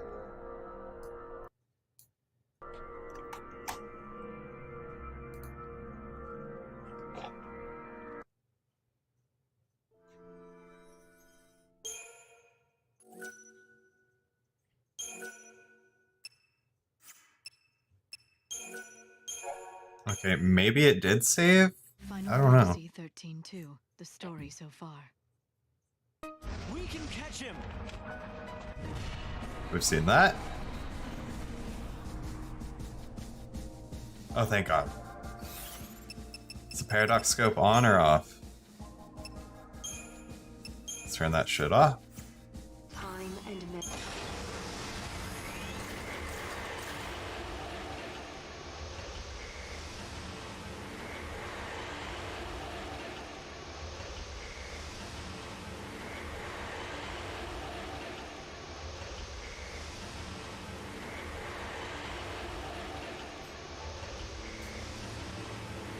Switching over to YouTube? Okay. I hope it works better.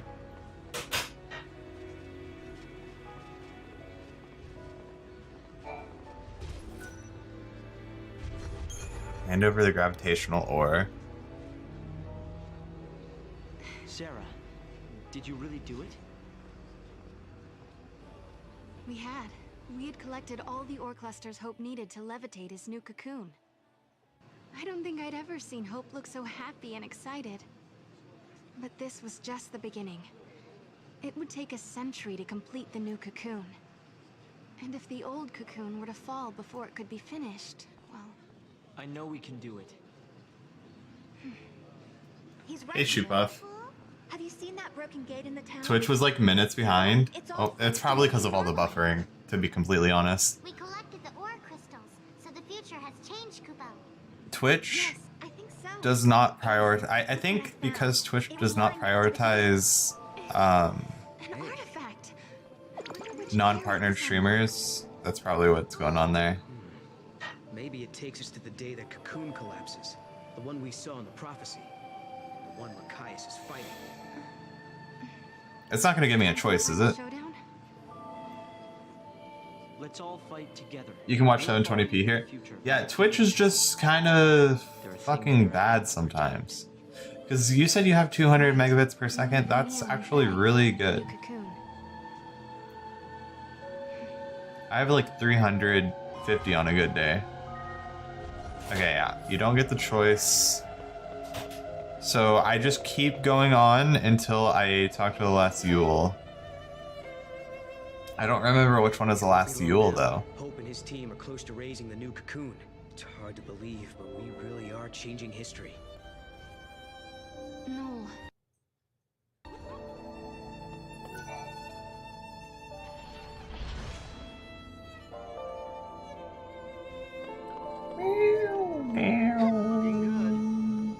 Defining classifications for paradox creatures is an exercise in frustration. So that was the best ending with Snow? Where are the toys? Oh, that's why you said best ending incoming. I thought you said it... Oh. There are 5 Yules. Okay, thank you. That's actually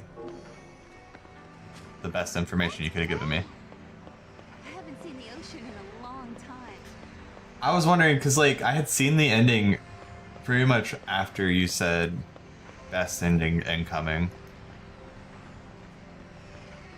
But yeah, that ending definitely felt like something that would have happened and maybe should have. But it also feels wrong, like really wrong. Where are you going? Because it's like, okay, Null, you're getting cucked today.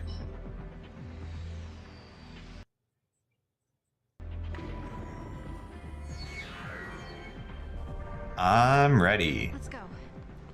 We don't have anything else to do here now. If we have to fight Caius now, then so be it. I'm ready. All right then.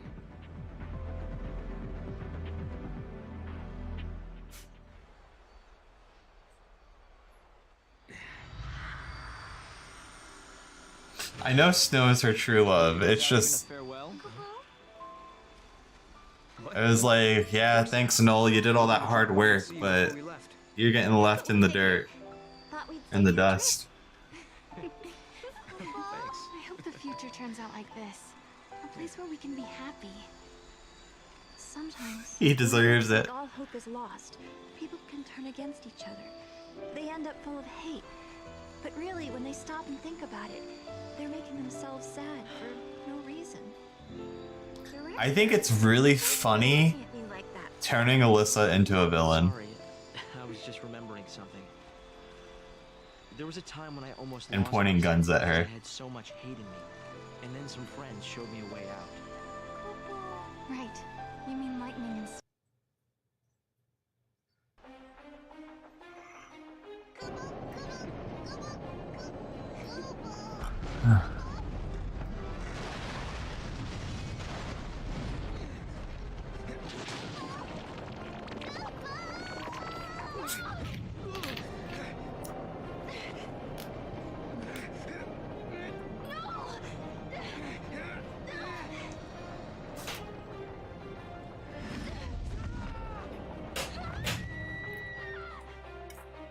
I'm sorry. Mhm. The new future that you wish to build, I no longer... Oh, she did apologize. Oh, I forgot about that. I remember being like, what happened? What happened? Yeah. No, I caught on to that the first time. I just forgot that happened. That's crazy. So that is technically canon.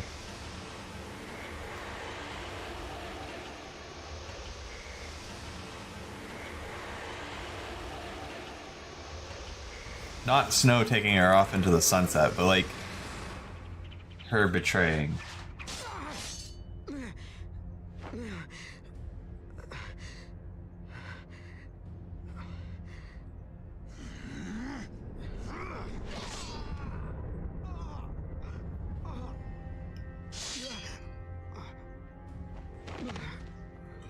Caius actually kind of like oh, I don't know. I was gonna say kind of taking his dark Riku arc to a whole new level. Because Riku did the same thing to Maleficent, kind of. Like, stabbed her. And then she got sent through time, but I think that's different than being sent into a dream. Come on, Mog. What's wrong? Why won't you answer me? But it does unlock the heart's deepest desire, right? Can't be. So it's similar in that sense. There is a connection there. Where did Noel get to? How do I find him? All timelines exist even if you leave them behind. Yeah. Come on, Mog. What's wrong with you? That's what's always confused me about time travel though. Is because like, yeah, sure, every possibility can exist simultaneously. But there's gotta be one that's the right one. Because the other ones just aren't as satisfying sometimes. Or rather, I don't know. I'm more interested in the canon timeline, I guess I should put it that way. You're Yule, aren't you? Yes, I am one of many Yules. From your perspective, I am a Yule from the ancient past. But where are we? Are we trapped in this place? I am not truly here. I only watch events from a distant time. This place, it is a shadow of Valhalla. In the depths of the unseen realm, I see... I never watched any Marvel stuff. Or Back to the Future, I never seen that.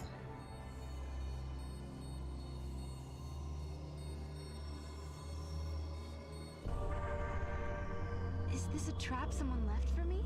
Has someone locked me in here on purpose? Yes.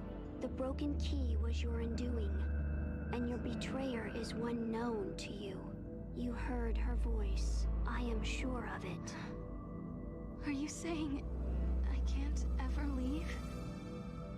If you do not escape, the dream will go on forever. Wait, don't go!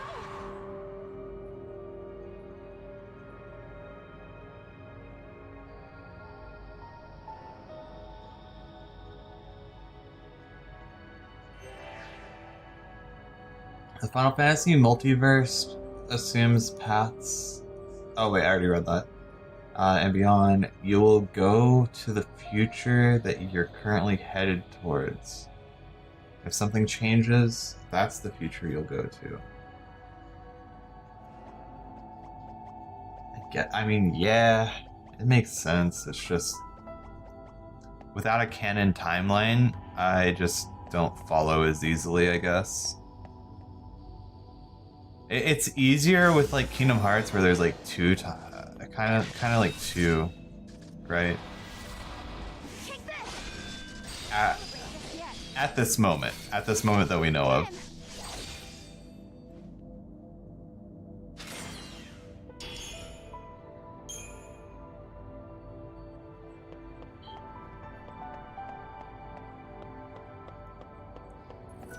And then with like Zelda stuff, there's like three, kind of.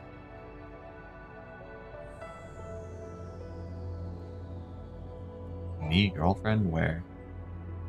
You're a different Yule, aren't you? Yes. I'm more angry. Yet, I call your present age my home. You and I are the same. We are blessed by Etro, her chosen servants. Servants of the goddess?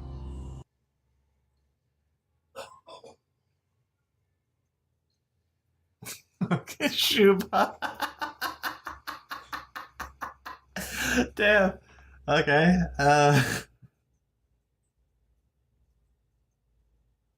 Schrodinger's cat or whatever. Schindler's cat? You mean Schindler's List? Hold on. Schrodinger. A scrotum cat?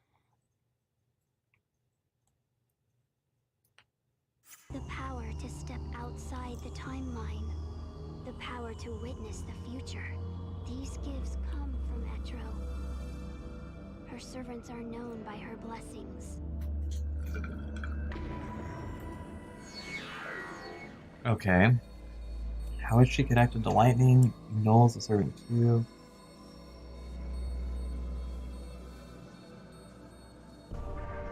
So the only reason I'm able to use magic is because I was chosen by the goddess? The magic that pulses through the land is a symptom of distorted time. The blessing of Etro is a different sort of power. So the ability to change the future is a gift from the goddess herself.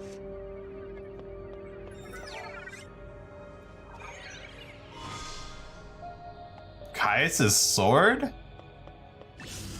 Hold up. That's crazy, actually.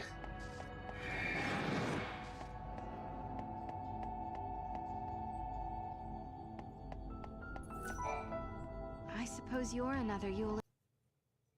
I'm trying to explain it. Time travel in this game and in Kingdom Hearts is very weird.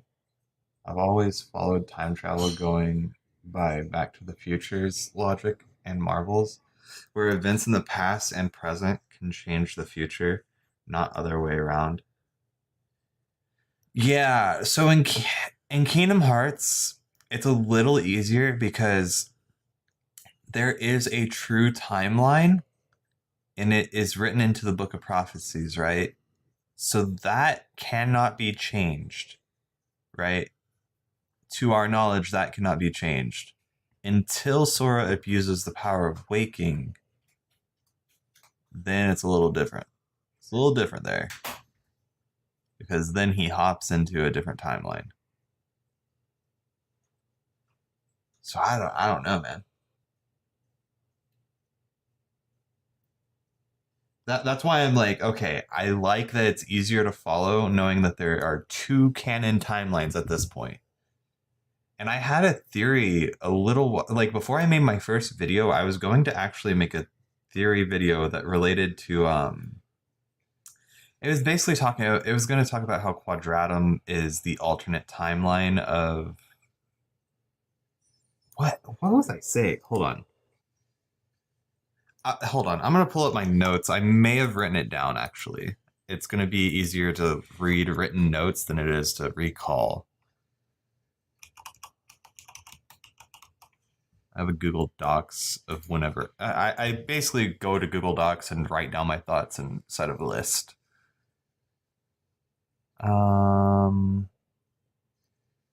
Symbols, cracking the Nomura code, Final Fantasy, Kingdom Hearts. Kingdom Hearts 4 theory. I think it may have been the Kingdom Hearts 4 theory I was working on. The true dandelion. Connections between Riku versus Roxas, Sora versus... Oh, yeah. Actually, that was an interesting point, too, but that's unrelated. But basically, I was making a correlation between how Riku versus Roxas resembled the Xemnas versus Sora fight, and how Sora versus Roxas resembled the Yozora versus Sora fight.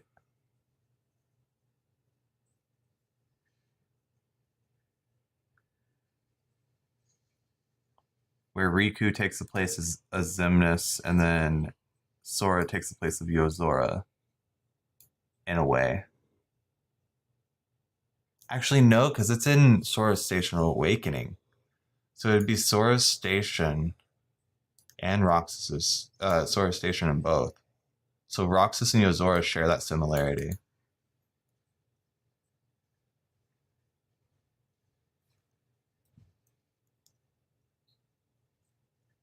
Hold on, let me look at chat. I was looking at my notes and nothing else. Right, yes, the power waking is what's going to create absolute chaos, IMO. Well, think of it less as changing the past and the future, so much as changing which timeline you are in. Yeah, that's how I think about it. Standard time travel in Kingdom Hearts was predestined. Non-standard time travel jumps across timelines. For every jump through time, you do that wasn't already destined to be made.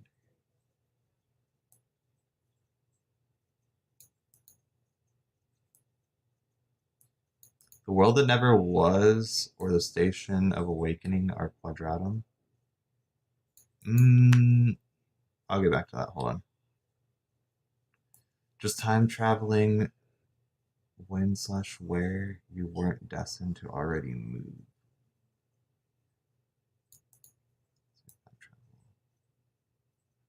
Can't travel unless you were destined to already. Yeah.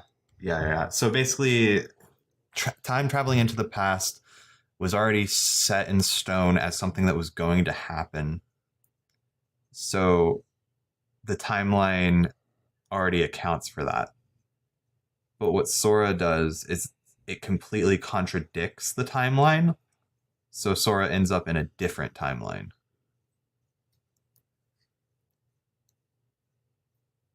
You're not sure what I was trying to say? Okay, so in my quadratum video that I did make, I ended up making a lot of connections between Roxas and Yozora. Okay. Actually, let me pull up the video. Have you seen it? Perhaps.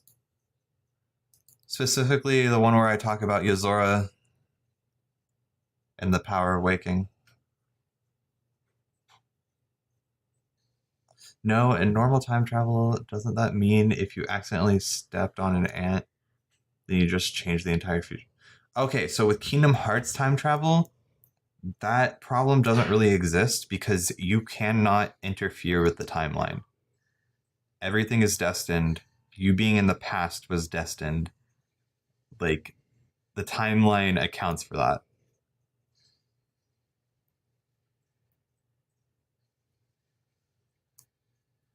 Okay, let me just show the intro real quick and see if I can explain why I even had the intro. Because the cinematography between the intro, between what I showed was just so fucking, so good. Here. So, I want you to imagine that Noctis is Yozora in this intro, and why I'm making the connections between Roxas and Yozora.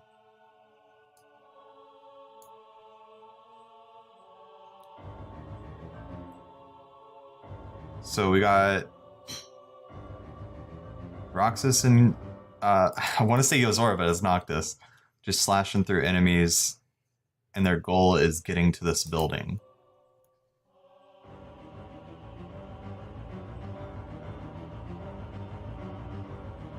And then, like, they're fighting on the building.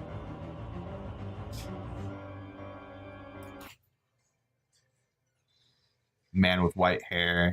That I was trying to show that this could be, like, the Roxas versus Riku scenes could be replaced with the Noctis versus this guy with white hair. But then I talked about the similarities and, like, how Roxas is established as the king of nobodies, pretty much, or the prince of nobodies. And then they also share similar, like, this is Yozora's earring, and it shares the same symbol as Roxas. But at the time, I was, oh wait, you weren't even looking at my screen. God damn it.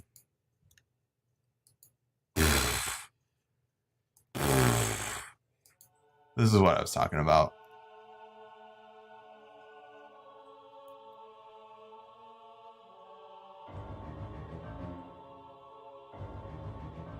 Alright, so I was switching between showing the secret ending of Kingdom Hearts 1 and the Versus 13 trailers.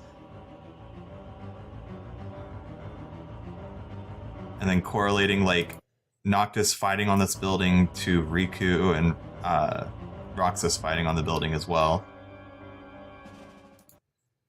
And then that's what I meant by,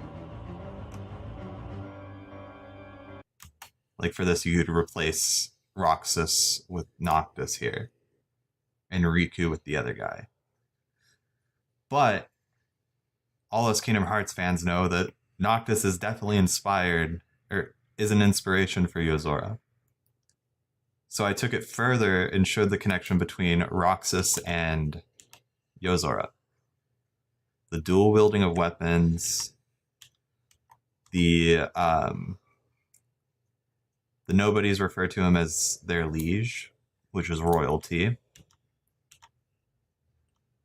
The cinematography here in this scene where Roxas is in front of the building, and there's even these gargoyle statues that you can see Heartless crawling on. And then it shows the swarm of enemies. And then it shows these statues of women that I was kind of trying to relate to the gargoyles with the enemies here.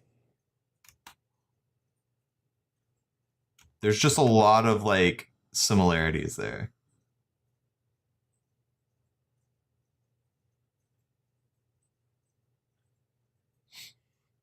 Did I show the earrings? Surely I showed the earrings in this first little area. I know for a fact I did.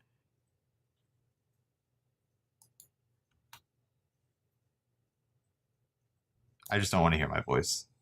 That's why I have it muted. Yeah, there it is. Okay, the earring has the same symbol as Roxas's necklace. So that's why whenever I was talking about this. The connection between Riku and Roxas matches up to that. And this is kind of like a scrapped video. But I was going to show how these two scenarios are very similar to these two scenarios. So Riku versus Roxas is equivalent to the Xemnas versus Sora fight in The World That Never Was. Like they are pretty much one for one. And then Sora versus Roxas in the Station of Awakening is similar to Yozora and Sora's Station of Awakening fight. Does that make sense? Honestly, people disagree with me, but I feel like it's obvious that Nomura is using Kingdom Hearts to resurrect Versus 13. He's finally able to tell a version of the story he always wanted to tell. I feel like it's going to be more meta than that. I think Nomura is going to let that story lie, but I think he's going to use Verum Rex as a way to express his feelings towards that project getting canceled. And the only reason I really say that is because, do you guys know the Night Sky Prince?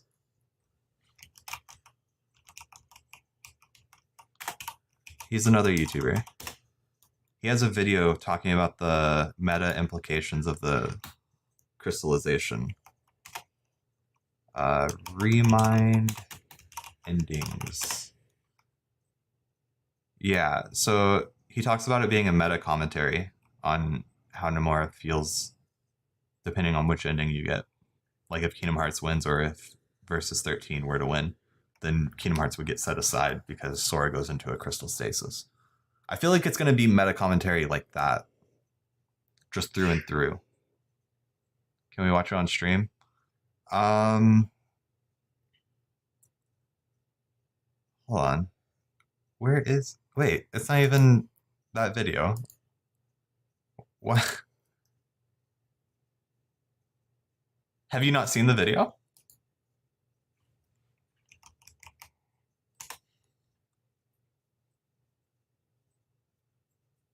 No? Okay. Well, hopefully he doesn't come for my ass. Oh wait, this isn't even what I'm looking for. Bro, where... KH3 ending. The Deeper Truth of Verum Rex. It's an 8-minute video. We'll watch it in 2x speed.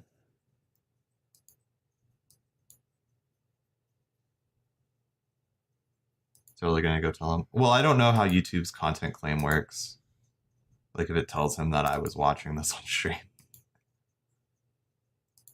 Anyways, let's watch it at 2x speed. Maybe 1.75. Is it weird to say a game that was never released is somehow an integral part of my teen years? Because in some weird way, This is it fine. absolutely was. Final Fantasy Versus 13 is a game that we will likely never know the full story behind, spending over 7 years in development before the announcement of its rebrand, and ultimately rewrite, as it would go on to become Final Fantasy 15. From Tetsuya Nomura's ambitious spin-off title to a full mainline game, but in the process would develop an entirely different identity than the one it previously had, and also losing a lot of iconic imagery and concepts that made fans so obsessed with it all these years later. And the assumption for years is that those concepts would never fully be known, never fully realized. That is, until the release of Kingdom Hearts 3. I've made videos in the past that well document all of the Final Fantasy Versus 13 references in everything we've seen thus far in Baron Rex, but the one thing that I had to think about the longest was from the Remind content, more specifically the good and bad endings that accompany them. This is where if you were in denial about the Versus 13 references, the game comes and whacks you across the head with them. I mean, there is literally a shot-for-shot remake of the 2011 Versus 13 trailer. This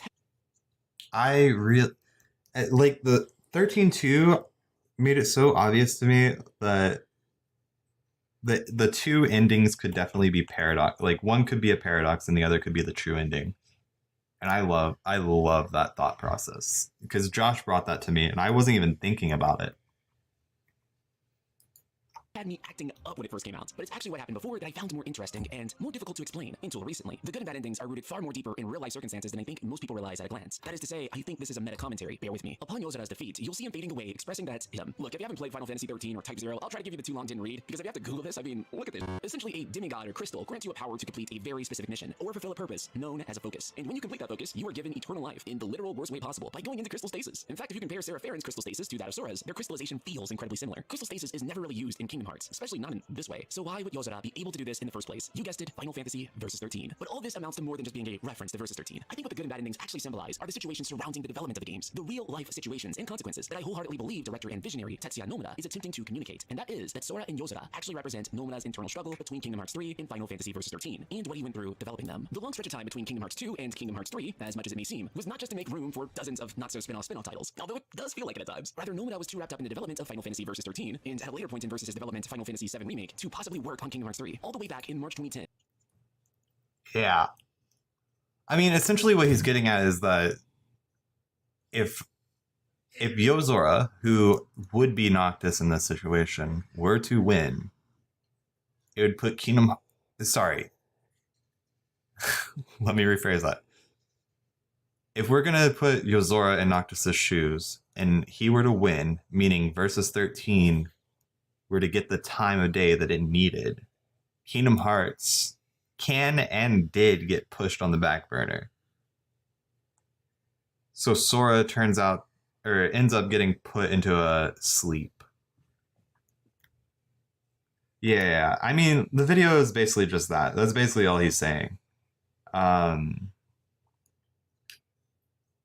then with Sora winning, or Kingdom Hearts 3 coming out, Yozora's like, oh, looks like my power is not needed yet, so Baron Rex isn't ready for the world yet. And they end up focusing on Kingdom Hearts. That's basically what he's saying. And honestly, it's valid. Very valid. Oh god, I had a whole video idea about fucking world lines. Hold on. I'm gonna go back to my thoughts in February. So this is what I wrote down in February. World lines are derived from timelines being split. You start in a new world line when the timeline has a convergence break. World lines are the result of a change in the timeline, but they are not necessarily a separate timeline themselves. It was the same up until that point of convergence. So it's because there is a different timeline that you get the new world line. It is called a world line because it is brought into existence through the change of a convergence, which is the change of time. In a way, it's like saying there is an up but no down. You need each one in order for the other to exist.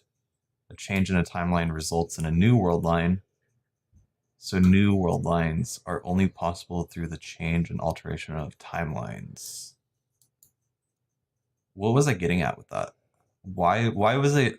I'm trying to think of why I was explaining world lines in the first place, other than there's a secret report that talks about world lines. But these are kind of bars. I'm like, did I plagiarize this? Because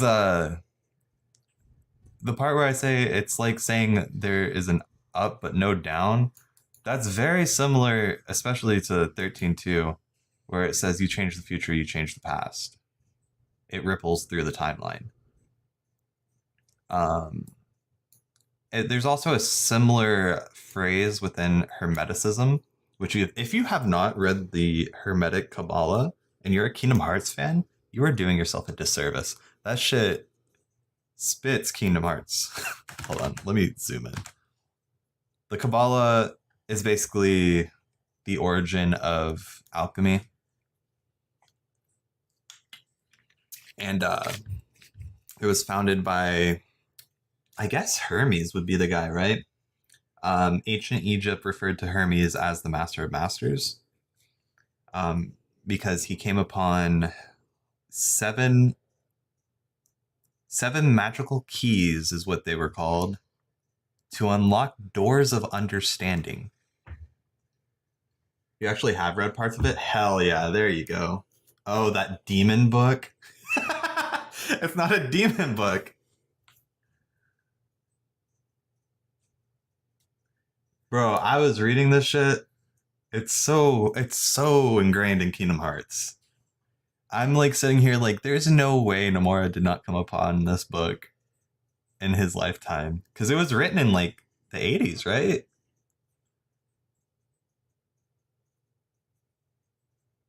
Hermes didn't write it. Nomura is a time traveler. He wrote it.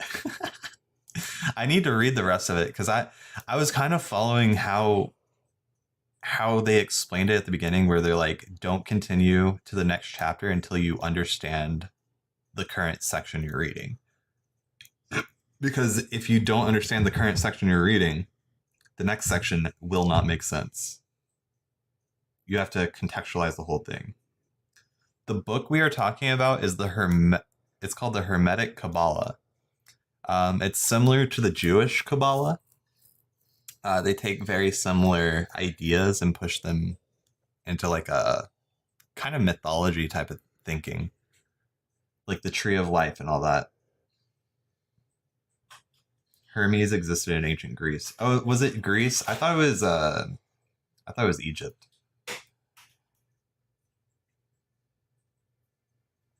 But yeah. All right. So what else was I saying? So again, this was what my Quadratum or Power of Waking video was going to be, but I mostly scrapped a lot of these ideas. So I was saying Brain used the same technique that Ava and the Dandelions used to jump through world lines.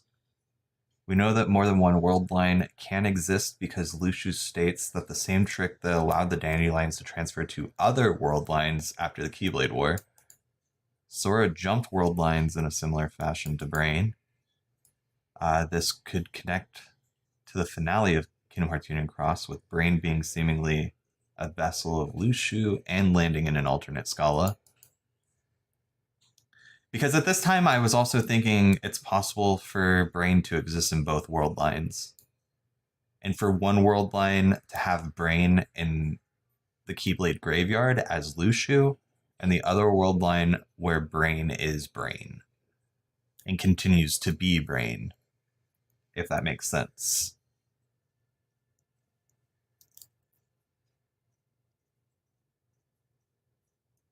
And it wasn't written. No, I'm saying the book that was like written, because you have to keep in mind that Hermetic ideology was passed down through people, not through a book. And it wasn't until like the 80s that someone actually did the research and sat down and wrote the book for like future generations, because Hermetic ideology is like a dying art, I guess, is how you could think about it. It's kind of like Norse mythology, right? Where Norse mythology was just stories told to, was it? I don't know the exact location. I was going to say Norway, but I don't know if that's where Norse mythology originates. I don't remember. But like, it's just stories that were told to kids. And they're very like verbal stories. They were never like written down because people just make shit up as they go, you know? And that's why I like a lot of Norse mythology. If you look into it, a lot of it is not, you know, canon. There's a lot of like misleading information that is not rooted in Norse mythology itself, unfortunately. Anyways. Oh, hold on. Let me pull up this webpage. I wanna blow some. Okay, we're going into Kingdom Hearts. Let me get some music going. Hold on. I want to read to you about Ra, the sun god. Actually, let's get some. Let's just go to the Final Fantasy 13 2 OST that I was listening to yesterday.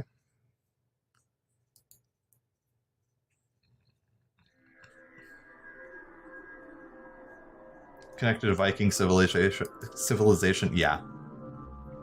Exactly. It was just stories that were passed down about these gods and whatnot.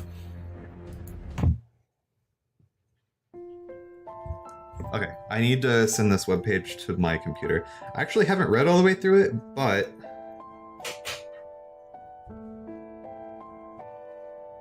I remember reading part of it and being like, wow. This is like Riku.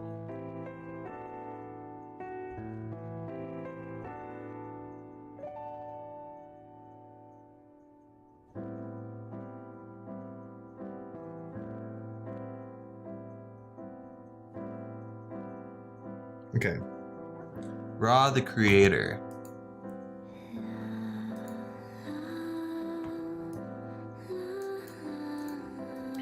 Let's talk about this. Ra, the creator god of ancient Egypt. Let's learn. Alright, so in northwestern quarter of Serban, Cairo, covered by 20 meters of earth, developed the lost echoes of history in ancient Uin. I'm there's a lot of words here that I'm going to be mispronouncing. Let's just get that out of the way. The city that witnessed the creation of the universe. This city, later called Heliopolis, city of the sun god, by the Greeks. How long is this? Oh god. It's not that long. City of the sun god, by the Greeks, and later Aya the sun in Shams by the Arabs. It's probably one of the oldest religious sites in the world. While its unexcavated remains lie under centuries of fields and settlements, this place remains a symbolic monument to Ra, the greatest god of ancient Egypt. The origin story of how Ra spawned all that is known. What? Oh, all that is known is both fascinating and illuminating. Before creation, according to Egyptian mythology, only darkness embraced the primeval ocean, out of which life would come. When the breath of life was strong and ready, the entity called Adam decided it was time for creation to begin. An island emerged from the water to support this divinity, who manifested itself in the form of Ra, the sun god of Egypt. Now I want you to think about this, okay? No, Ra is not chaos. I want you to think about this in this way, okay? How was I reading into this? Or the creation according to the ancient mythology, only darkness embraced the primeval ocean, out of which life would come. So, ocean and sky were all that existed. It was dark. And then a breath of life spawned from an entity called Adam, who decided it was time for creation. Adam could be anyone right now. Let's not think about that. An island, Earth, And Riku, I want you to acknowledge that I was talking ocean as Kairi and sky as Sora, obviously. And then Riku is land.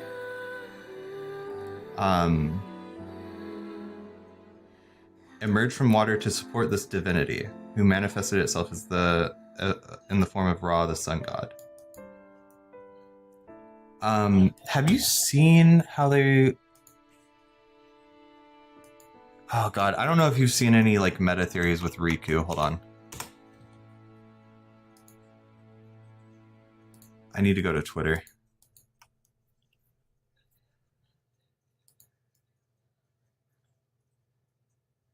Riku.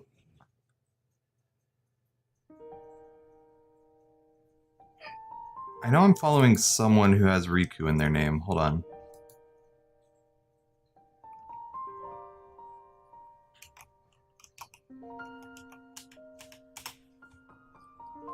Oh.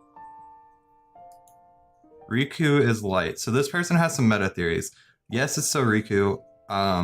People can get mad about that. I don't care. The meta theories matter. Okay. They have... I cannot find anything.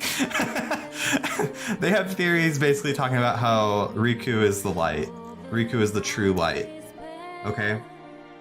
The sun, etc. Let me see if I can find the halo thing. There are a lot of depictions of Riku with like a halo. Especially in Kingdom Hearts 3. So like there's this scene where there's the halo behind him. There's also the, oh, here it is. It's right here. This little circle is considered a halo in art. Let me catch up on chat just to see what's going on. Oh, is the music need to be turned down?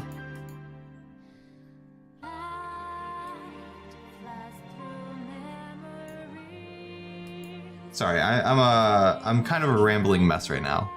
Because I love Riku theories so much.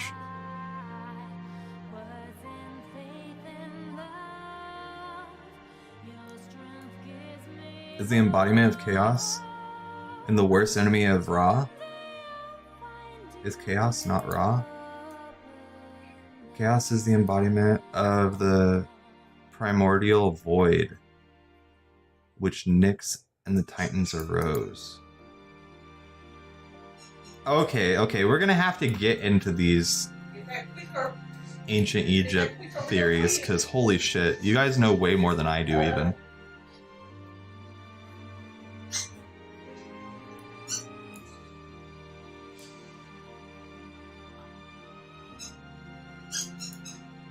Like, I don't even know about the chaos within Greek mythology or Egyptian.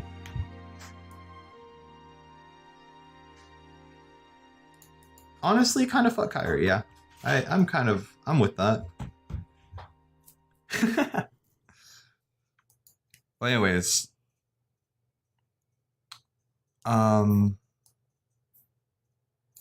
Is that where we were? Yeah. Primeval Hill. Ra created out of himself the first gods, Shu, which is air, and his partner, humidity, who would engender other gods to complete the cosmos, Geb, the earth god, and Nut, the sky goddess. In turn, these two birthed the principle of life, nameless Osiris. Osiris is another name that I want you to keep in mind for a future theory I have. The perfect being, who eventually would rule over the rest of the world, which Ra was busy creating by naming the elements. And by the way, humankind happened out of the tears of his eyes. The tears of Ra's eyes?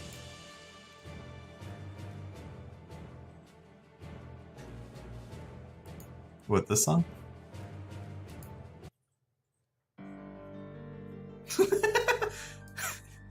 The chat's going crazy. Okay.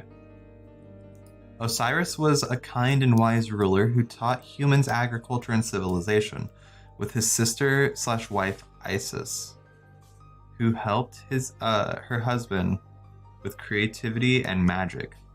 They formed the perfect couple. Their brother Seth was strong but unruly, the opposite of his brother. In fact, Seth envied Osiris so much that he killed him so that he could inherit his throne and rule Egypt the way he wanted.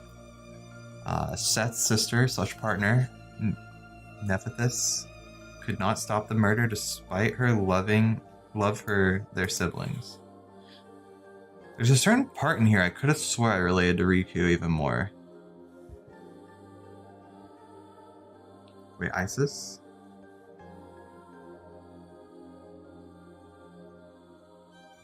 I love Greek, Norse, Egyptian mythology, and Chinese mythology. Can't wait to get into the mythology theories.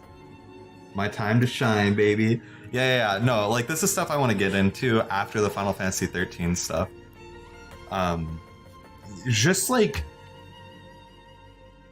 the mythology stuff and also, like, anything occult has my interests. And by occult, I mean, like, the Hermetic stuff kind of feels occulty to me. And then, like, astrology, stuff like that. Alright, killing Osiris turned out to not be such a bad idea. He was resurrected through the magic of his wife long enough to impregnate her with their son Horus. Hold on. Shut up. I'm having a Roxas moment. Hold on. How do you...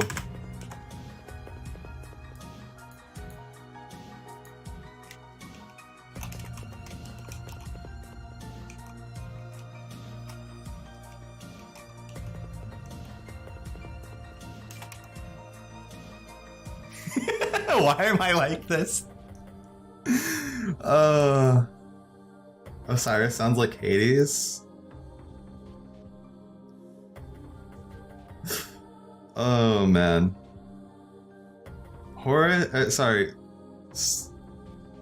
Osiris, I relate to Master of Masters, and I'll tell you why in a little bit.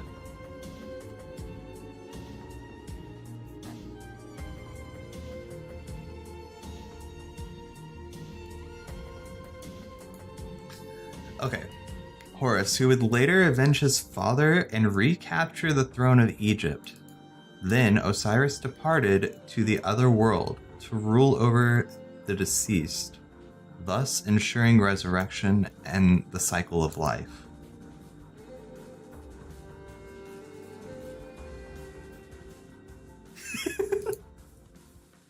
Because I acknowledge that this is a dumb thing to do. Like, this is dumb of me to do. But there's a part of me that's like, yeah, this makes sense right here. And if I put it in a video, I'm sure there's other brain-rotted Kingdom Hearts fans that would be like, oh my god, dude, this is so crazy.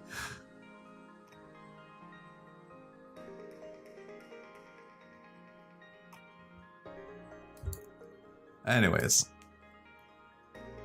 Osiris, hold on, let me show you why I relate. I know I'm going like on tangents upon tangents. But I had another, hold on, I don't know what's secret in here. I saw marketing and I'm like, maybe I don't show every video idea I have. Someone just rewinds and looks at everything.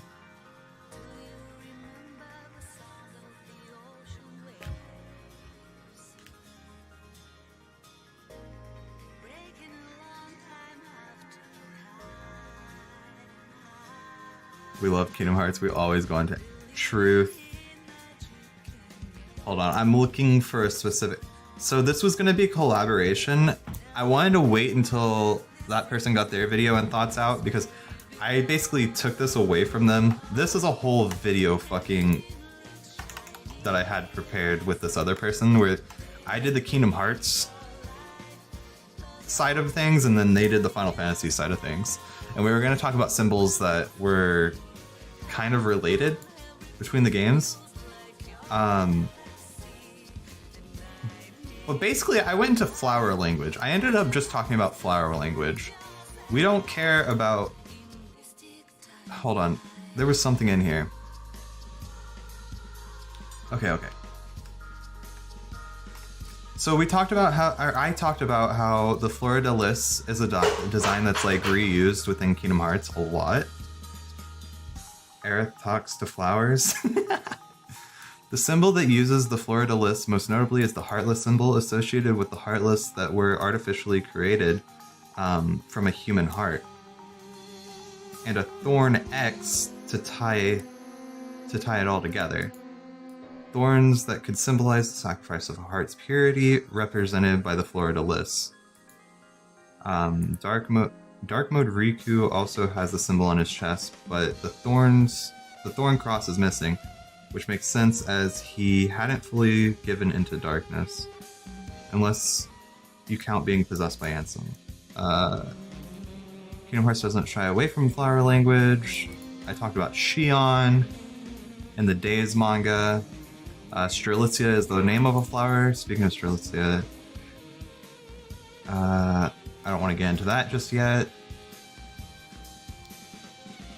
But yeah, Fleur de Lis,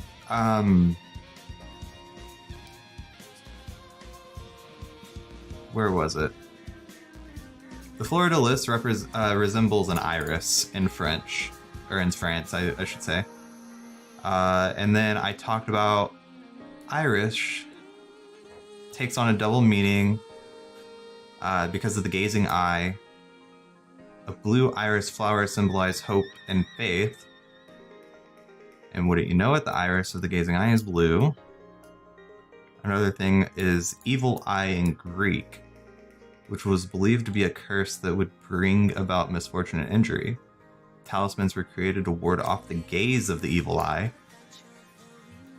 in the form of glass beads with an eye painted on it. The idea being they would reflect any malevolent gazes. Talked about a Mogfoil hat. That's so fucking creative right there. This could be how Braig actually lost his eye to Terra. He was no longer under the protection of the gazing eye. Egypt has a similar symbolism with the Eye of Horus. It's associated with healing and well-being and protection. There's a myth that goes along the lines of the god set to destroy Horus's eye, but was restored by Thoth. Horus proceeded to offer the eye to his deceased father Osiris. The reviving property of the eye resulted in Osiris's resurrection. The injury and healing seen in the Eye of Horus could also represent the phases of the moon. You could say Zygobar shares the fate of Horus, and the Masters could be an image of Osiris. And then, as I was writing this, I noticed that Osiris has the word iris in it. Hey Adrian, what's up? What's happening? Oh, I'm talking about... this is like a script I had for a video that I plan on doing. I was just waiting because, oh, also, don't mind the brain rot there. Hi Adrian! So I was ranting about my theories to YouTube chat. Because I started reading about Ra, the sun god.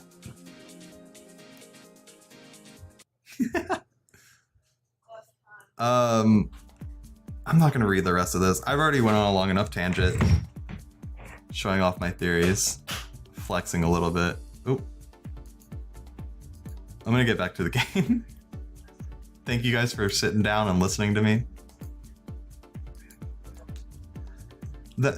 Just know I have video ideas, I just haven't put them out. Because I'm just a little... I don't know, making videos is hard. Hard work. I wish I had an editor that like had the same vision as me. Anyways, so we've seen, I think, 4 of the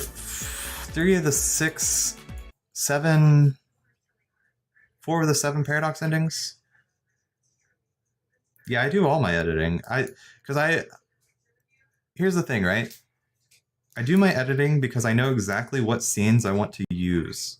And there's so many scenes across every game. My brain is like an encyclopedia for, oh, this scene would connect to this moment that I'm talking about here. So it'd be really hard for me to be like, hey, editor, let's use this scene from Dream Drop Distance and then transition into this scene from Kingdom Hearts 3 to Kingdom Hearts 2 to Kingdom Hearts, you know. Wait, I know this thing?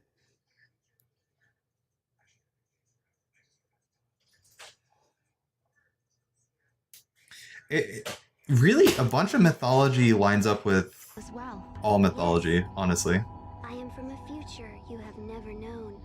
Very soon, my presence here will... I know this thing that helps KHCC find any scene they need with a keyword. No, my brain does that. My brain already does that. I don't need it. Like, I know exactly where to look. All I have to do is I go to I search up the Kingdom Hearts video, skim through the play bar, click where I want, and I'm like, okay, this is around the area, and then it finds it. Oh, I don't play through the games. I just find YouTube videos. It's a search engine? Oh. Wait, I didn't know this. But my brain already does that.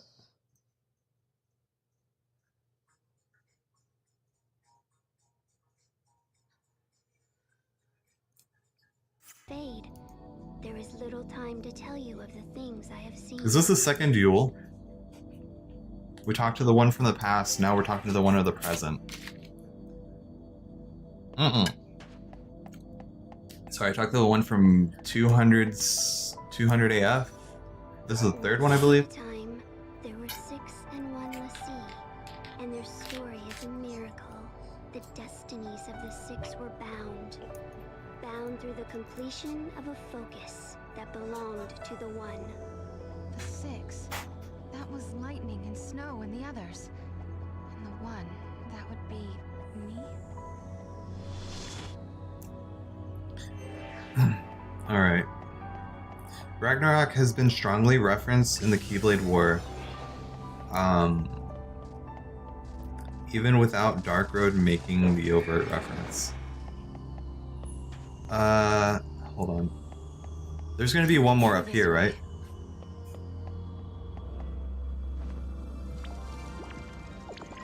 Or is this the last one?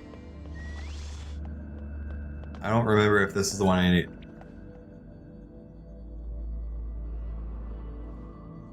The one you're headed to is the last one. Okay, so turn on Paradox Scope.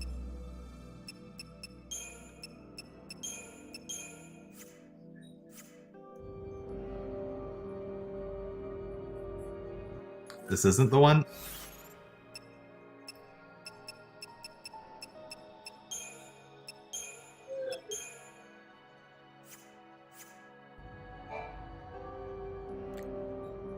The goddess Etro saw that the Lassie fulfilled their tasks. She saw their courage and took pity on them. She blessed the 6 and the 1 and one other, a child. And so she released them from the prison of crystal. You mean it was the goddess who saved us that day? Yes, but in doing so, she warped time itself. Etro was fading away, and she could not restore it. But perhaps you had the power to repair the distortion, and perhaps you did. Perhaps I did. What do you mean? Is it too late now? The future? I hate that. Like, that's such a... It's perfect. I love it. But the fact that she vanishes like that hurts. It made me feel something. Alright.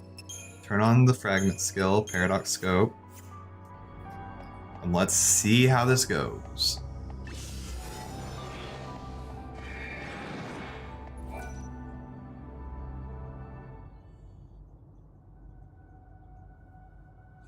You're Yule too. Which era do you come from? I am the one who lives in all the ages. I am the one who dies in all the ages. I am the one who suffers countless partings again and again.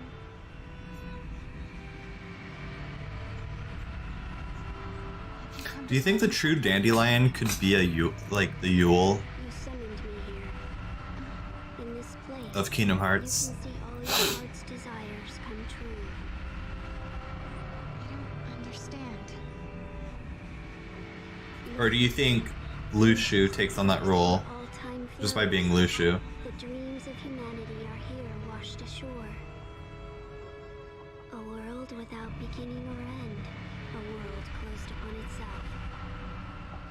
Why do you want to change time? Why do you try to stand in his way? Why do you continue on this journey? As you change the timeline, you come closer to death. Kiss, kiss, kiss. Your journey is over.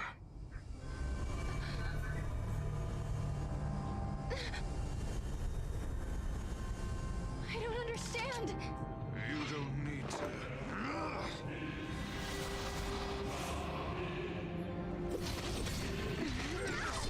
Oh, I still got lightning. Let's go.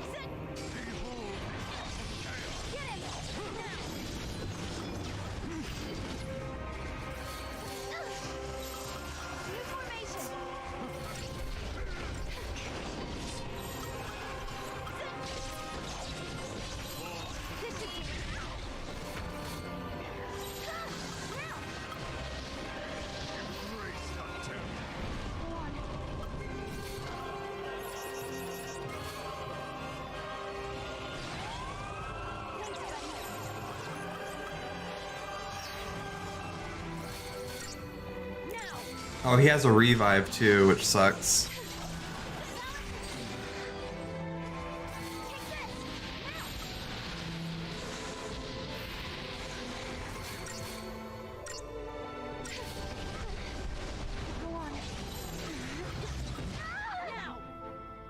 Damn, bro. Our journey is over. Let's try again from the top.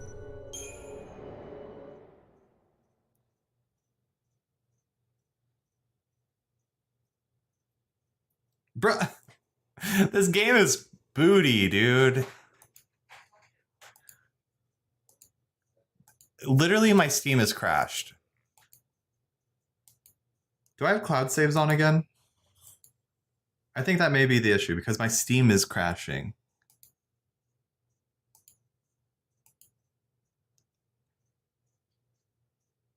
Anyways, if y'all want to read up on that Raw thing that I was reading, I posted it in the Kingdom Hearts chat. I'll read it later tonight because it's not as long as I thought it was. And I'll try to point out what I was talking about with the Riku stuff if I remember.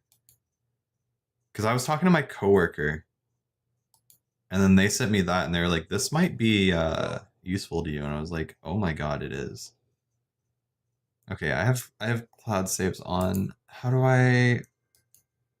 God, I gotta remember how to turn this off.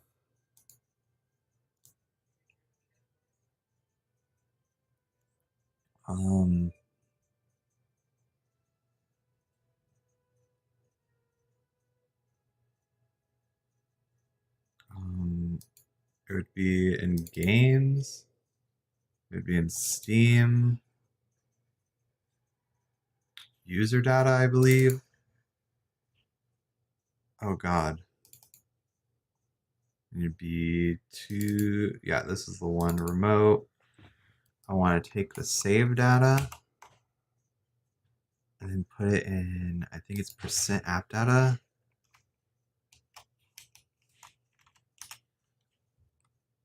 Not in roaming, but local.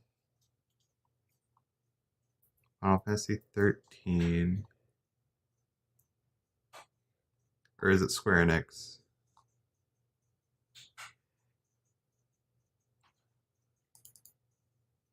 XIII-2, save data, and then paste it here and replace.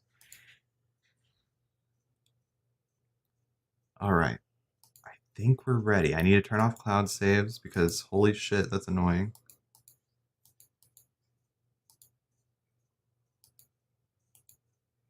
All right. Now let's hope I don't go through that again.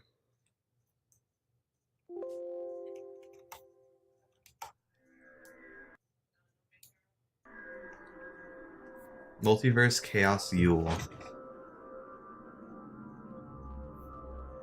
Wait, I can no longer see the future. The gazing eye was black in the missing link trailer. See where I'm coming from?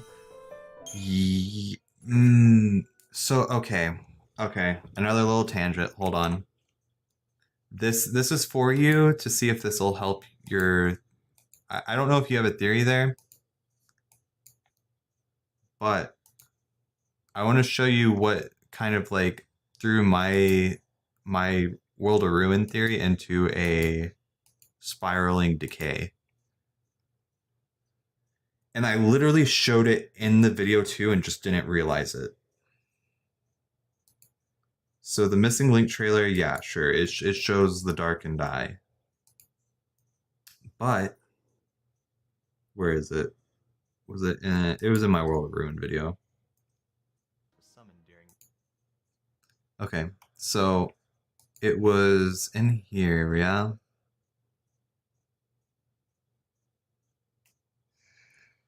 There was the dark eye.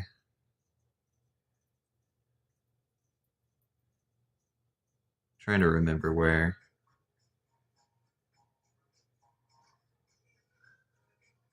It was in here. Do you see the eye? Can you see that?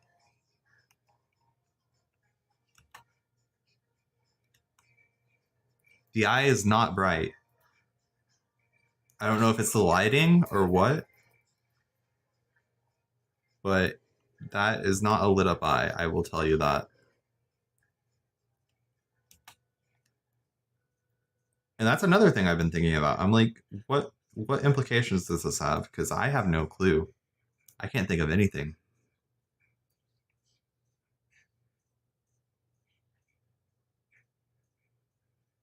Yeah, no, I know. Because I have it right here as well. I had it at the start of the video. But like, even when we get into the future, presumably past that point, you know, the Keyblade is also just not too hot.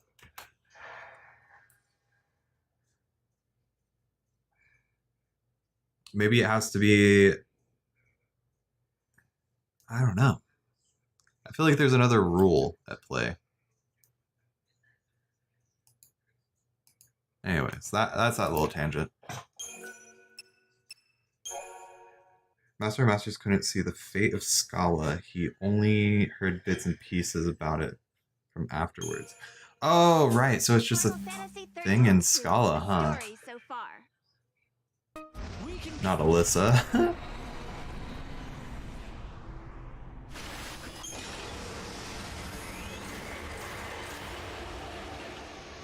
Okay. Then yeah, because then it's exclusively a thing in Scala at Kylum.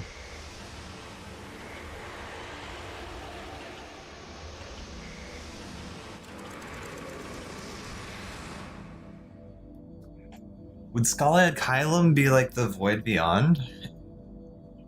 If that's the case...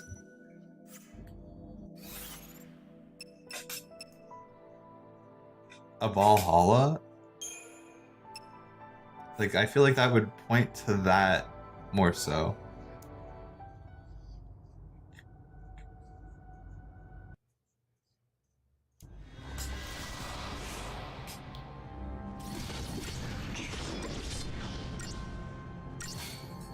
Okay.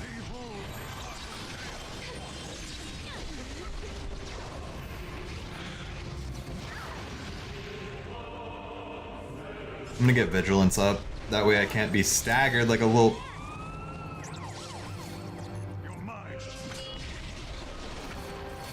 I'm still getting hella staggered, but whatever.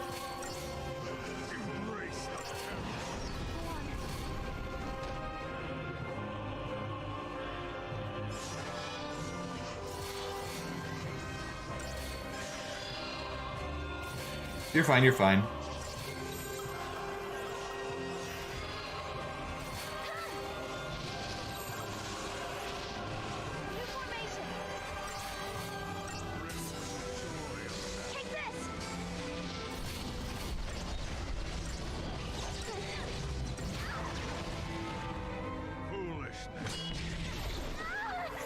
God, I suck.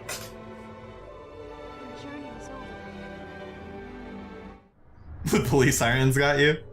Good, good.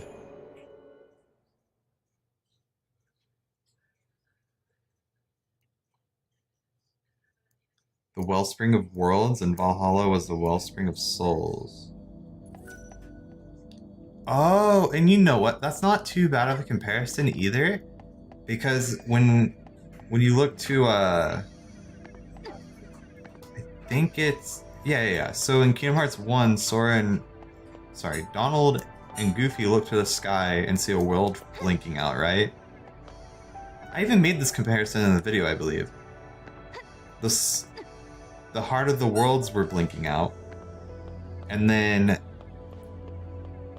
Kingdom Hearts Birth by Sleep, Sora looks to the sky and Riku tells Sora that it's someone's heart.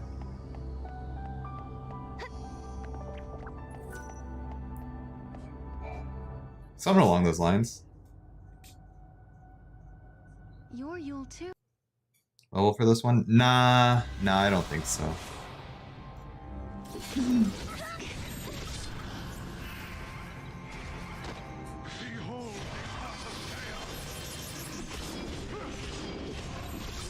I just need to get good.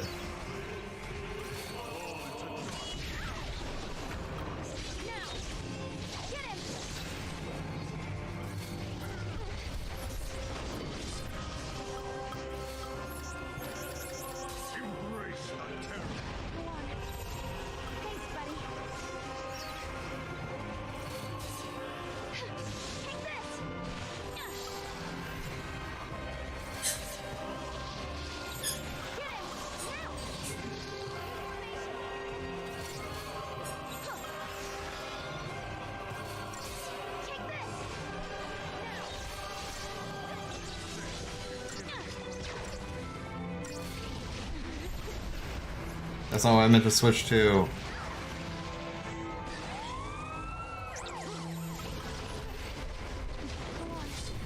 Jesus Christ!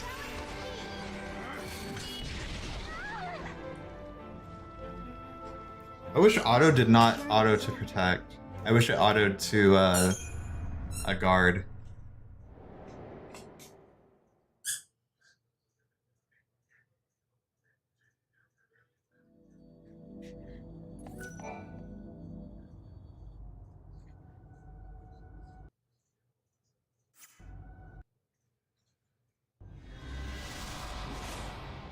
What did I say?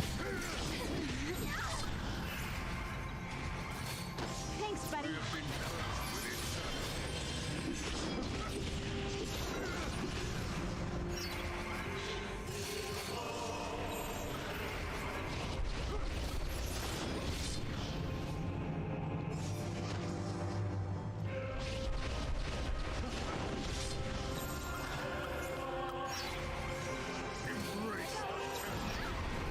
God damn it.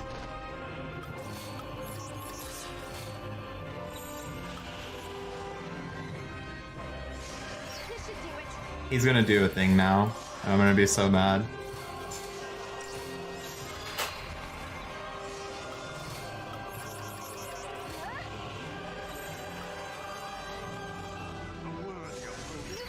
I hate you.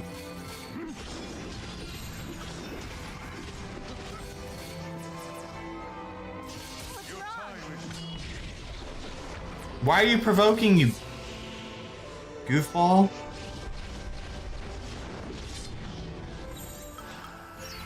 Thanks, buddy. I can't believe you.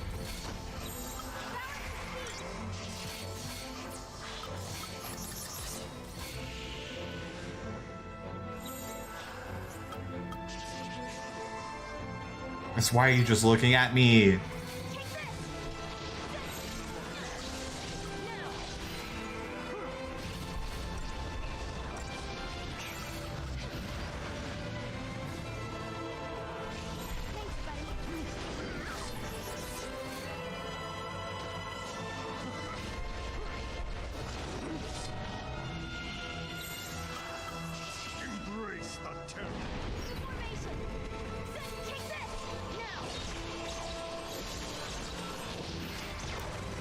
Okay, so he goes into a defensive, not defensive, but like maybe his medic role after Inferno. Okay, I think I get it.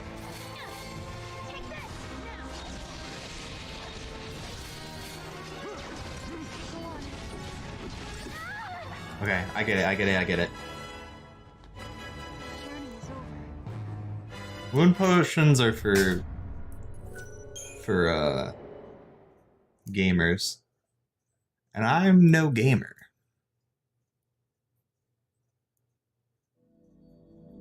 Hold on. Guys, people do level 1 runs. This is fine.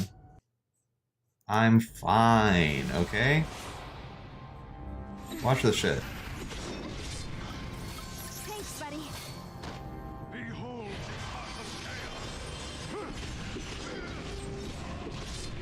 Thanks, buddy.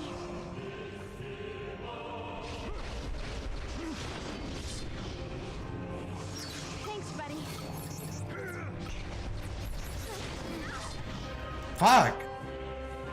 I hate how it goes off.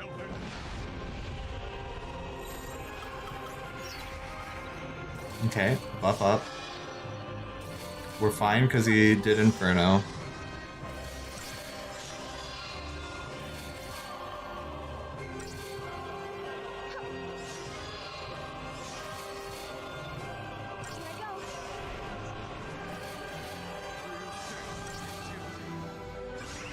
He also buffs.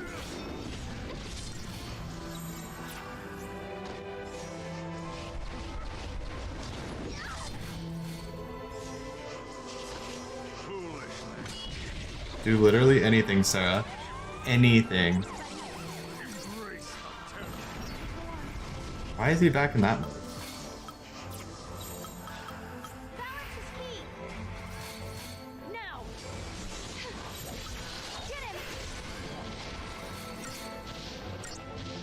But he does just rotate.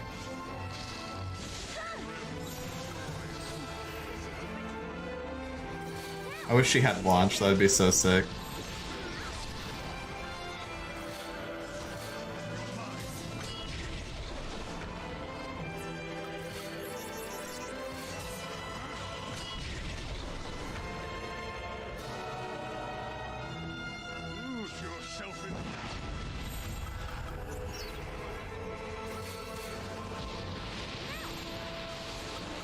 New formation. This should do it. Take this. Get him now.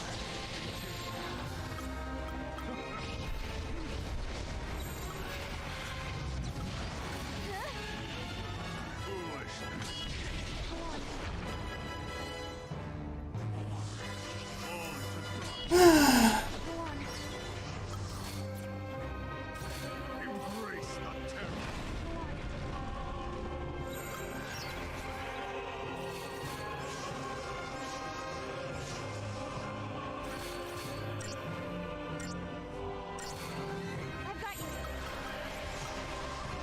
New formation.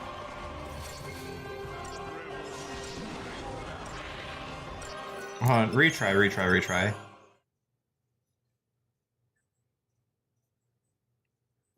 I got this. Like, I actually got this, guys. Chill. Don't talk shit about wound potions, okay?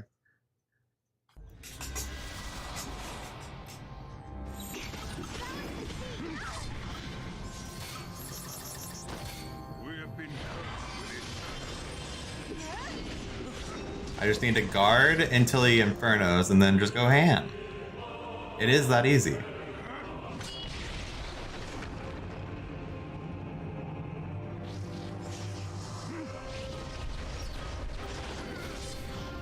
Whoops.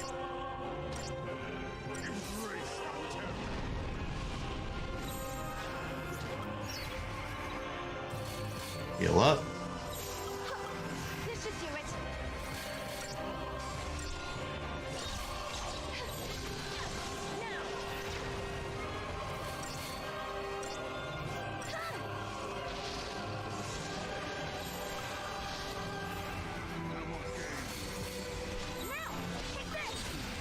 Good work.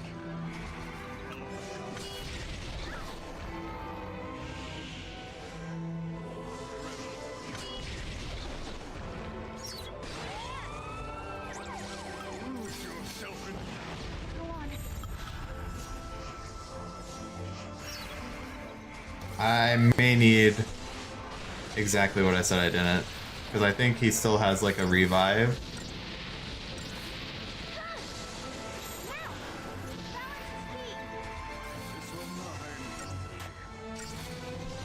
I'm not sure who Christy Alley is.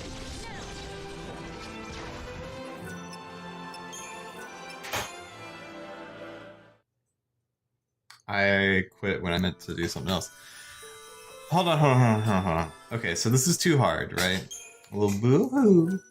I'm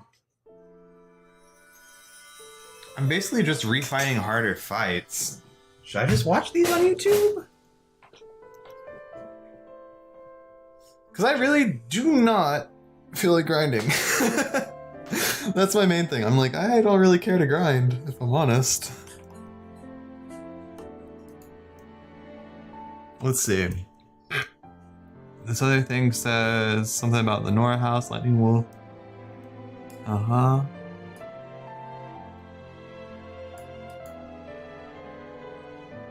I've seen Fate and Freedom.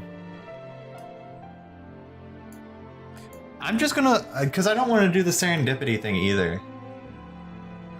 I say we watch the YouTube videos, and then I play either Beat Saber or Kingdom Hearts for a bit.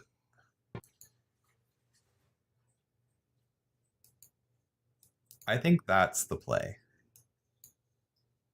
Because really and truly, if grinding is my wall, the wall keeping me from seeing these scenes, then yeah, I don't know. I don't care. Bro, why is everyone talking about Cure on X, okay? I want to make a video about Cure on Triangle so bad. Did anyone talk about... No one saw my thing. Only one person liked it. It's fine. It's fine. It's fine. I think it's funny how people have this, it's not an ego. It's, elitism. It's just so funny to me. Okay, so Final Fantasy 13-2 Paradox endings. All of them. I want all of them. Crown Triangle is so inconveniently placed. Triangle is for the... Anyways, I don't care. All Paradox endings. Yes. This.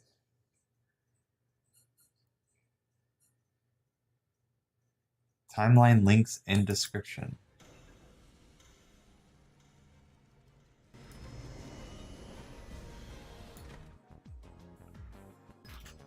Defeat Atlas at full strength.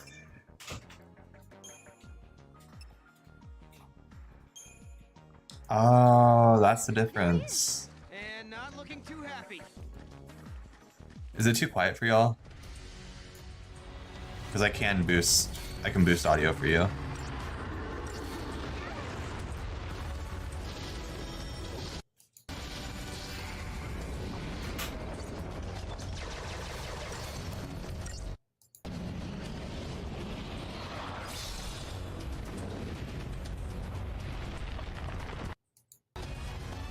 did we get here?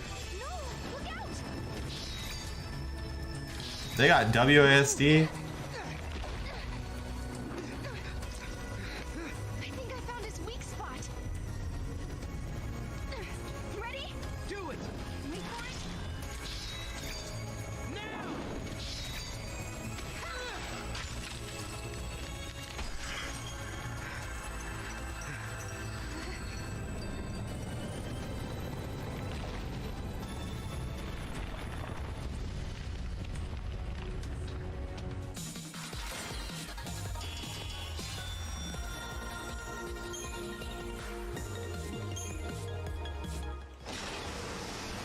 Alright, let's see the ending.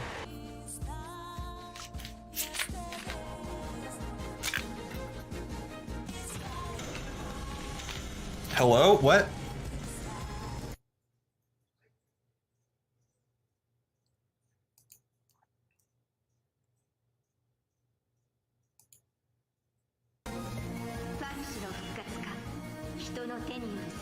Oh my god. Do they not... They a weeb? What's going on here?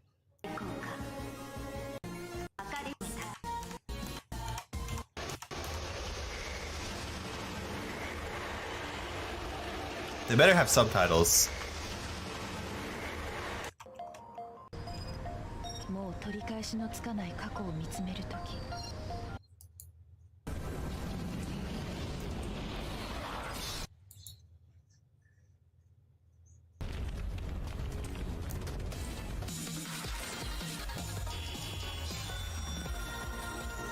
No, sorry, I need my immersion. I need my immersion.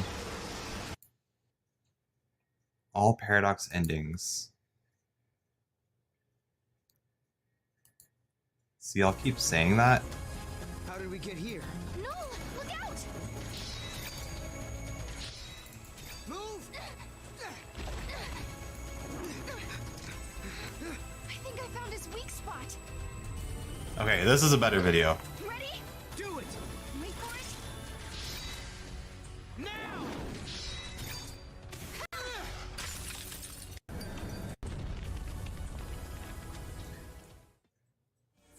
Without first resolving the paradox, Sarah and Noel defeat the rampaging giant Atlas. In the ensuing confluence of energies, they are suddenly transported to an entirely different location. The two find themselves standing on a rolling plain that Sarah recognizes as Maybe that other playlist was fine. A thudding boom resonates through the air. They have heard heavy footfalls like these before. All around them are gigantic soldiers, man-made weapons of destruction. The final war, spoken of in the prophecies, has begun. A colossal war once raged across the land.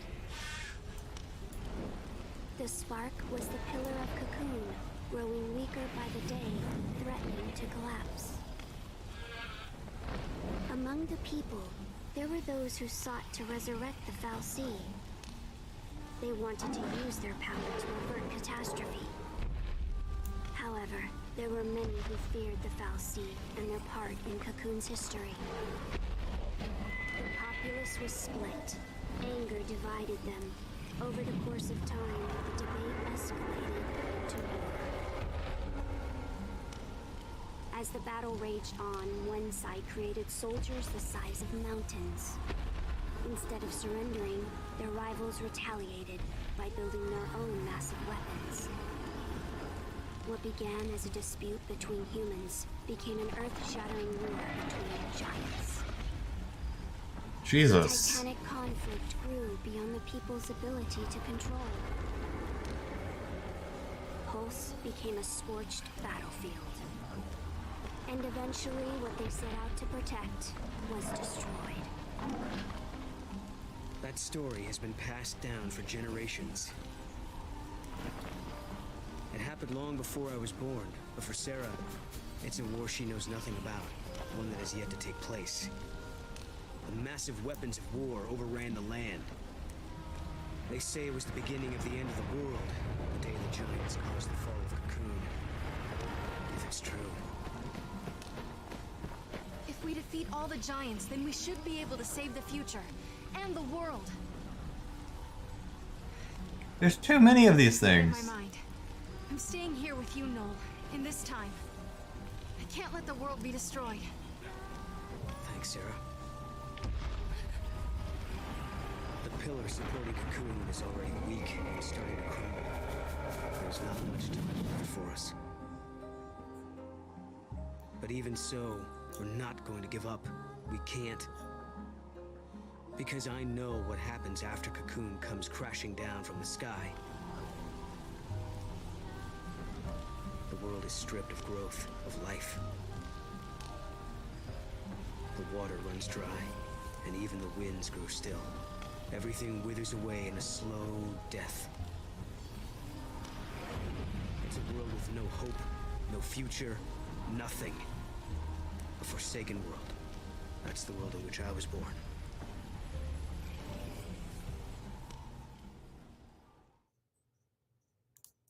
It's just sad, yeah.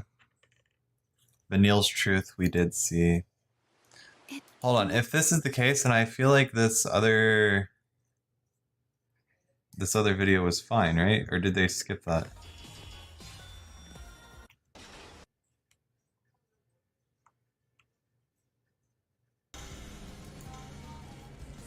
Oh yeah, because they skipped straight to Vanille. Okay, yeah. So no, this video sucks. Was this the video I was watching? Yeah. That's the world in which I was born.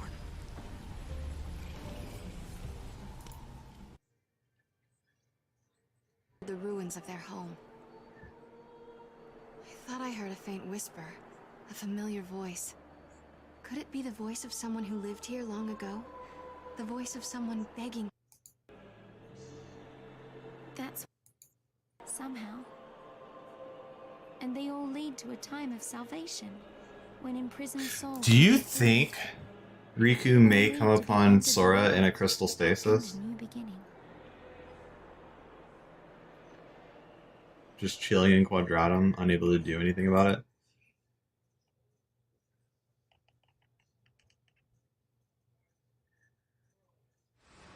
Each reunion is a twist of the knife. The joy is ephemeral. It leaves fear in its wake. A fear that all too soon the time will come when you must bid farewell again.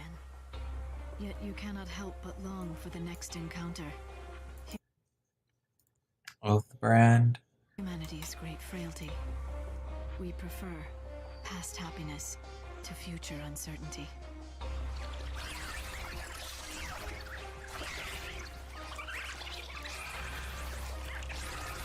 Stabilizing. Actually, valid.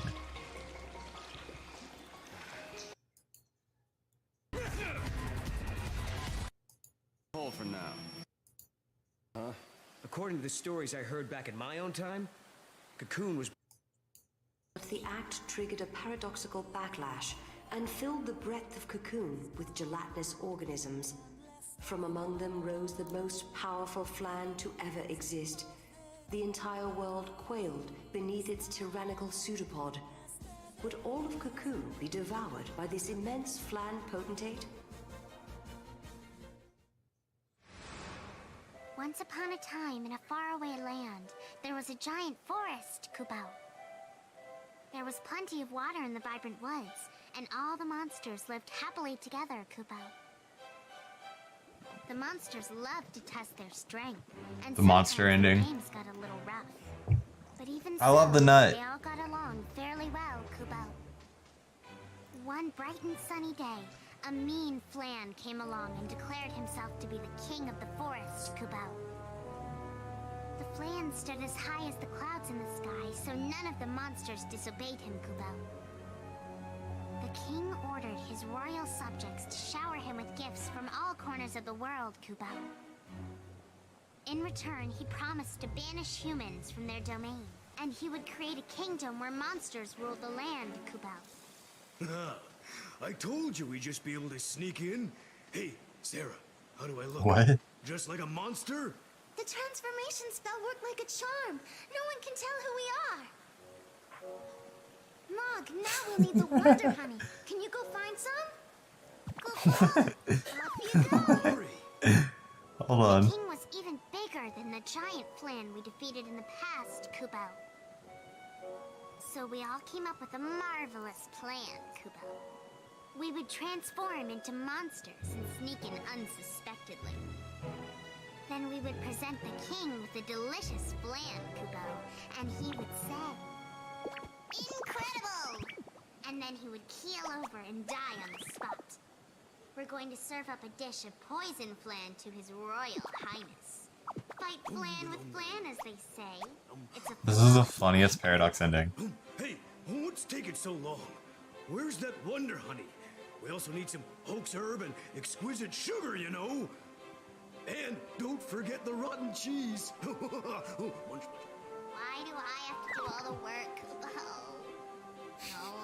Moogle becomes the main character. First to get a taste of my poison flan, Kubo.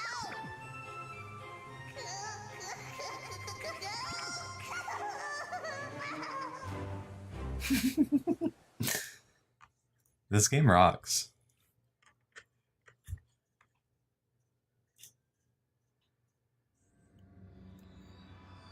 Isn't Mog's hometown Valhalla? Kubo, I brought you this. You remind me of your sister. Careful. She might be watching you now. Kubo? We are returning to a better future. I'm sure of it.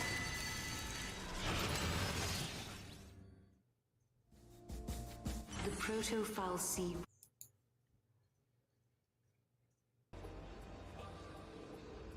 Okay, we've seen this one.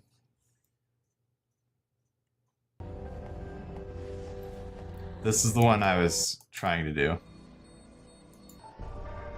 I understand.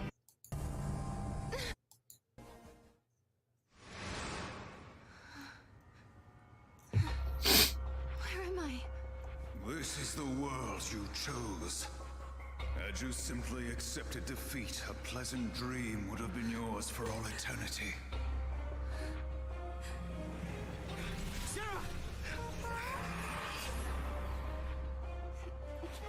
Beneath a timeless sky. It's different than before. We weren't supposed to defeat Caius. There's no way we could have known that. But look at where it got us. There's no way out of here. We're trapped in the end of time.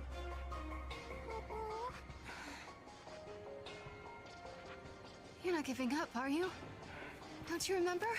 You're the one who told me that as long as you have hope, the goddess will smile upon you. Yeah, I suppose you're right. If there's a time to be positive, it's definitely now. Yeah. Is that?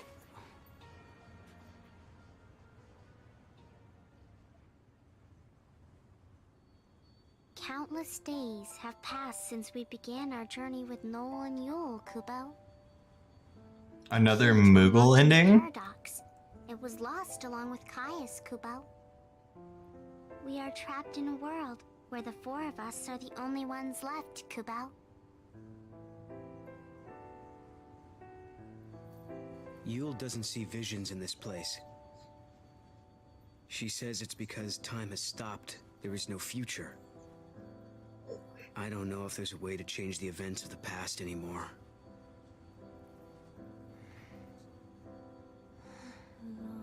But we're still searching for a gate. One that will let us travel through time like before. Sarah's not one to give up. She's a positive influence on all of us. She believes that we'll be able to reunite with lightning and snow. A sky without cocoon. A sky dark and ominous, stripped of hope. But we'll keep searching for a way. I know that one day, the sun will rise and we'll all look up at a golden sky. And we'll be able to laugh again and be with the people that are important to us. Let's go! Yeah. Kubo? Kubo? The Kyrie run. What? No, you gotta show us... What? You gotta show us the other thing. Lightning. I've come a long way, and it's all thanks to Noel. That's why when I reach Valhalla, I want him with me.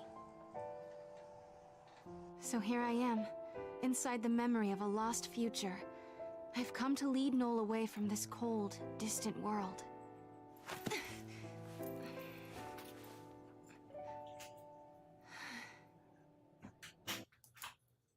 Feel happy again. There we go. The Immortal did not want Noel to simply succeed him. He wanted Noel to surpass him.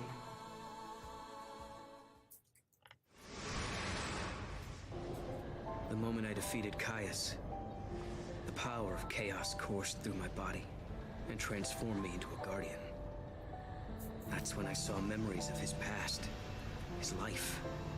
Oh, this is if you beat him. He slayed his predecessor and became a lessee to protect the Cirrus. I saw the Great War and how it tore Grand Pulse apart. I saw the battle in which he saved the Cirrus from her enemies and was crowned a hero. All he ever wanted was for Yule to be happy. The goddess Etra was struck by his undying devotion and offered Caius her own heart. With this, he became an immortal being, one who could protect Yule till the end of time. That marked the beginning of his eternal nightmare. I have Caius's memories inside me. Just like Caius before me, I've received the terrible gift of eternal life. And Sarah, she's now destined to live the fate of a Farseer, just like Yule. Caius had put all his hopes in me. He believed that I was the one that could stop the beating of his cursed heart. But I couldn't. I wasn't strong enough. The heart took over my body and threw me into an endless spiral. A prison without end. But then, I saw a light. I don't know where it leads. I don't know what kind of world is out there waiting for me. But I do know one thing. I have to take Caius's place. I'm his successor. Okay, hold on. I'm gonna watch this actually.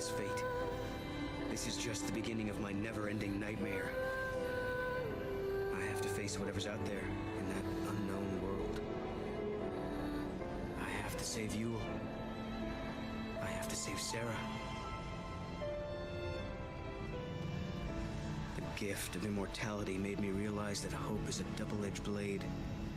It's cruel to those who cling to impossible dreams. For the undying, this torment haunts them for all eternity. Caius lived knowing the futility of his single plea, his single hope. I wonder what awaits me. A life without hope. A life without friendship. A life of utter solitude.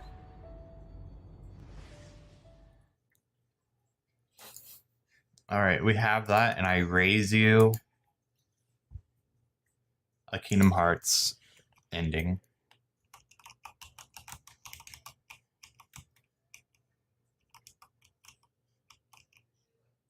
I think it's another side of another story.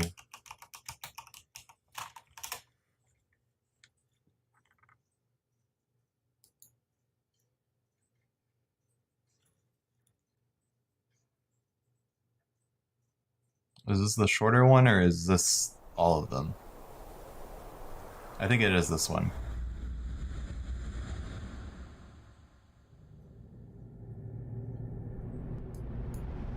Yeah, it's this one.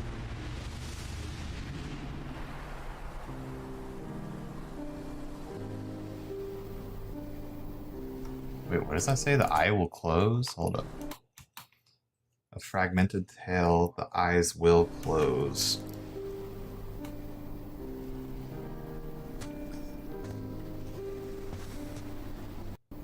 Hold on. That's supposed to be Roxas, right? Why does it have the heartless symbol?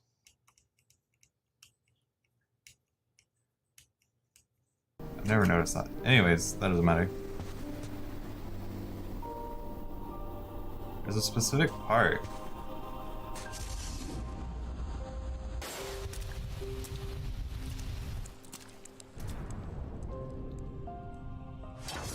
Was it not in this?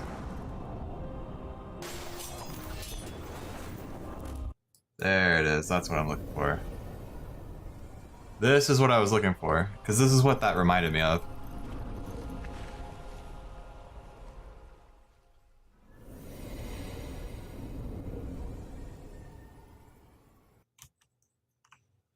Just null floating there endlessly.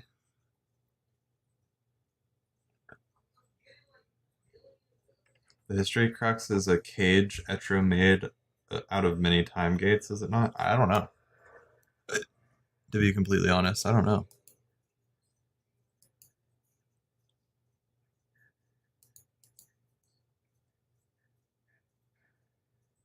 Was that all the endings? I believe it was. Yeah, that was all the endings. Damn, bro. This had to be my favorite ending, though. Just because it was so heavily tied in for me.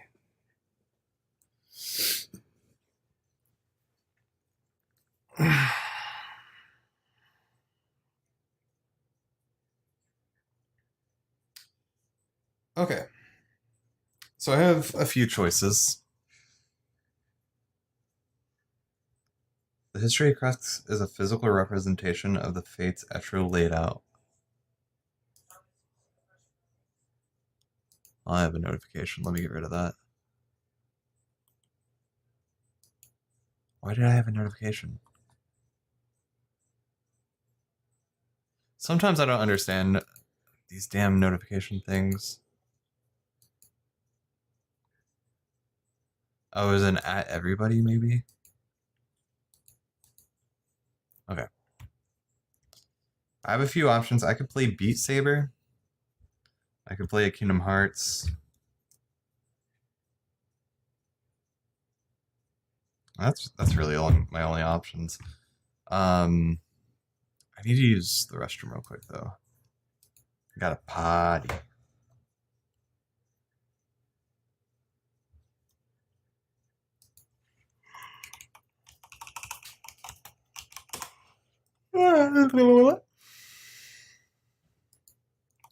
Hey doggy. Hi. Hi. Oh my god. She's crazy. I'm gonna pet her and then I'll go to the restroom.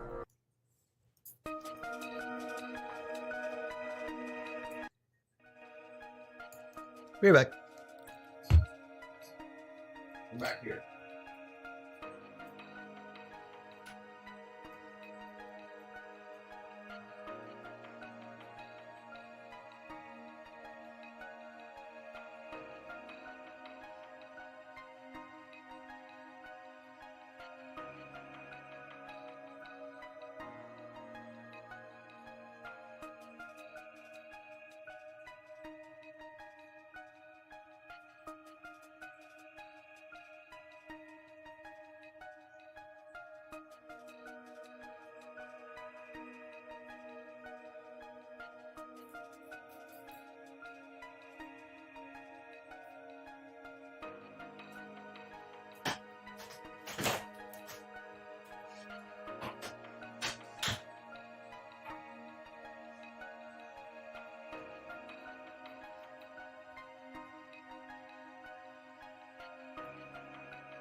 Damn. I don't know what I want to do. Because I don't really feel like playing Beat Saber right now, if I'm honest. And then, man, can I leave this? Yeah. I don't know. I don't really feel like playing it. I also don't feel like playing Kingdom Hearts. I can theory craft, but I don't know. I feel like I theory craft better in the silence of my own room. I cook. I just turn on the stove and I cook. Oh, I wish YouTube didn't do this thing where like one video plays, the other one pauses.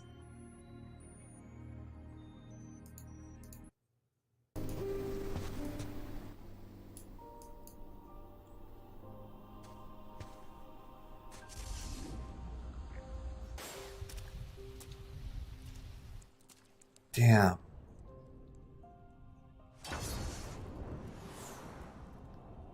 Contemplating if I should be done for today.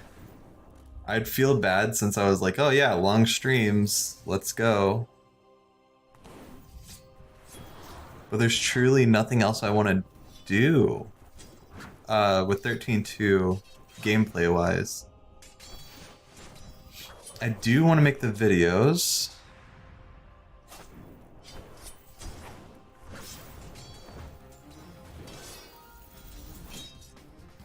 I'm not sure where to start, really. I can make the connections, especially with that one scene where I'm like freaking out over, but what else? There's just so much to unravel, really.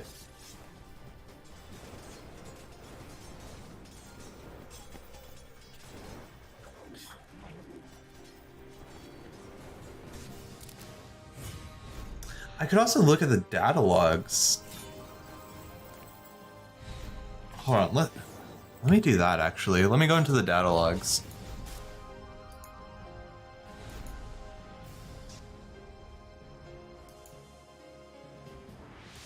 Let's open that up.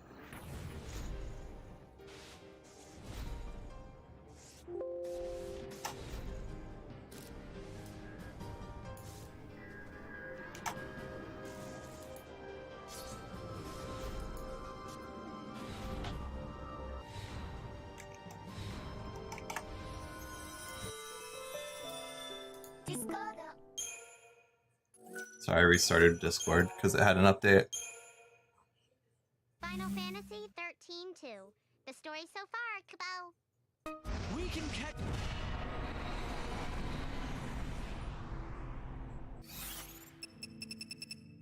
All right, what's in the dialogue? Is there anything like the analytics from the first game? Significance. Okay, so I don't really feel like I need to read any of that. Time gates. Time gates appear as strange glowing portals, and each requires a specific artifact to activate it. By pressing through these gates and traveling to the outside of the timeline, it is said no one in eventuality. It is said one can eventually arrive in Valhalla. The fragmented.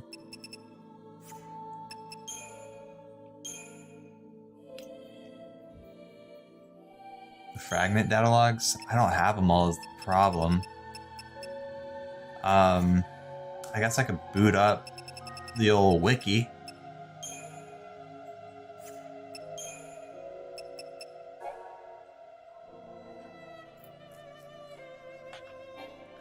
I could definitely boot up the old wiki. Oh, packages.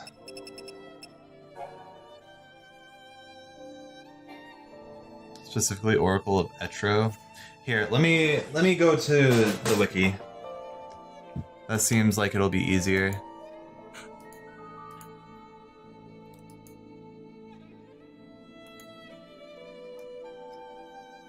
I think you had sent a link to that specific wiki, actually, that has everything. You posted it in Final Fantasy, right? Yes. Oracle of Etro, you did. Alright, let's look into Oracle of Etro. Let's zoom in for stream. Okay. Words of Protectors Past. Is this... Can you see this? Yeah. The Heart of Chaos does not grant the Guardian power. It eats away at their physical self. Caius did not gain an immortal body, but was cursed with eternal life. The fuck does that mean?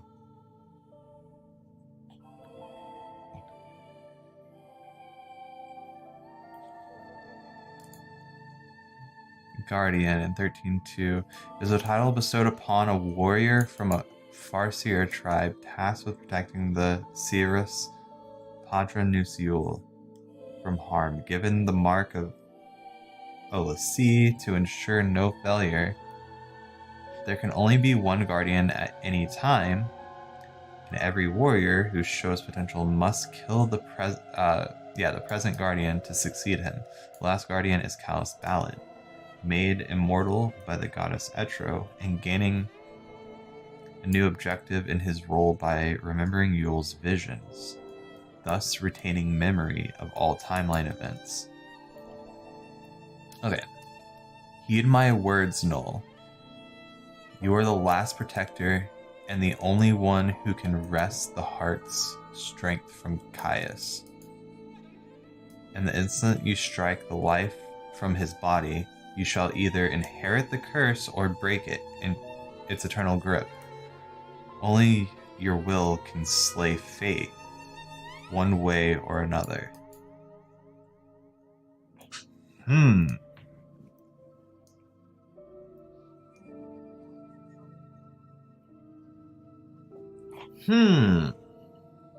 Okay.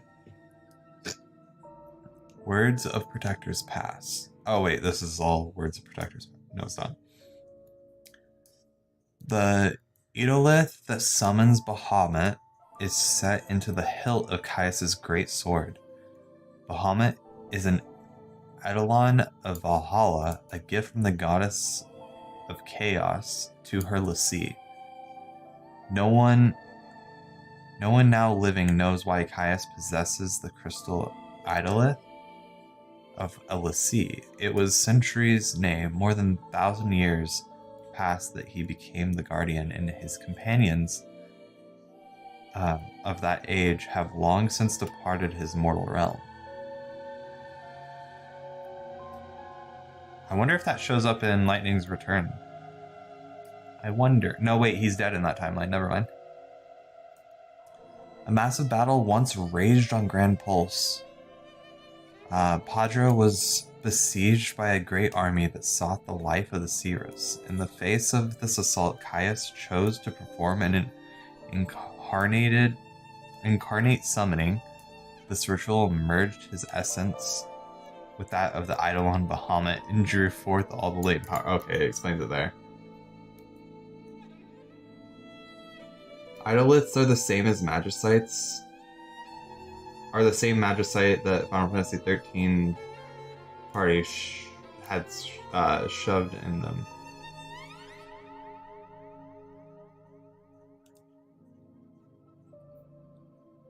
Magicite is not the word that they use, though, right?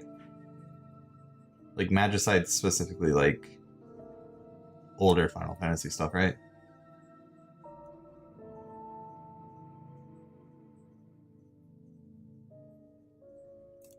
Ragnarok forms. Oh! Caius... Wait, okay, so let me read this again. A massive battle once raged on Grand Pulse. Padra was besieged by a great army that sought the life of the Cirrus. In the face of the assault, Caius chose to perform an incarnate summoning. This ritual merged his essence with that of the Eidolon Bahamut and drew forth all their latent power. Okay, that's why I kept getting confused. I was like, they didn't ever say Magicite. But I got you. It's just related. An incarnate summoning expends the life force of the summoner, and thus Caius did perish, but he returned from death's domain, an immortal heart beating within his breast. That dark summons is now his to wield at will. as long as the heart of chaos pumps eternity through his veins.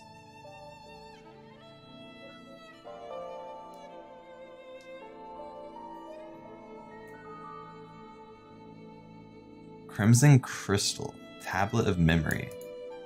Valhalla is the world that is connected to every age, every timeline. When the Cirrus of the Farseers gaze into the future, Valhalla is at the heart of the vision.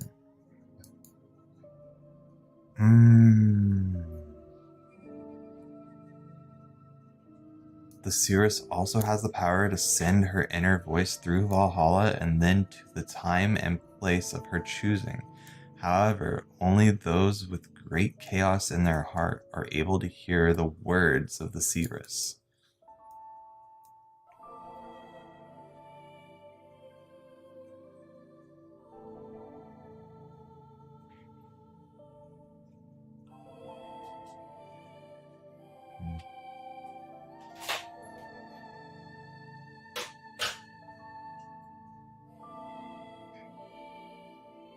I'll have to ponder on that.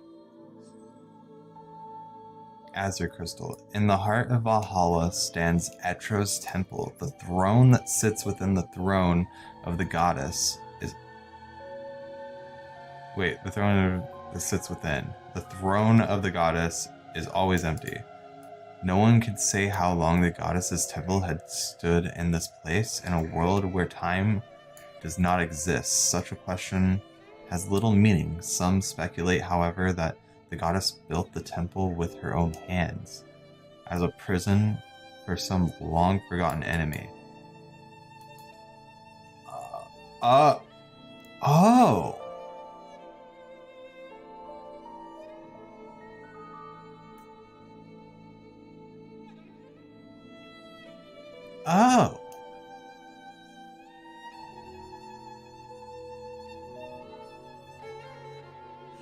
Chaos is very linked to the hearts in Final Fantasy. The next couple of entries expand upon this. Okay. This, Etro's Temple just got super interesting to me.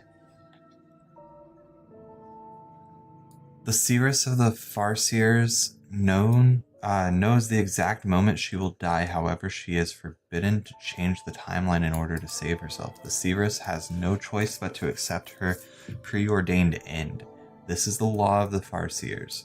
Each change of the timeline creates new victims, spawns new tragedies, and not even the Cirrus can tell how great those losses shall be.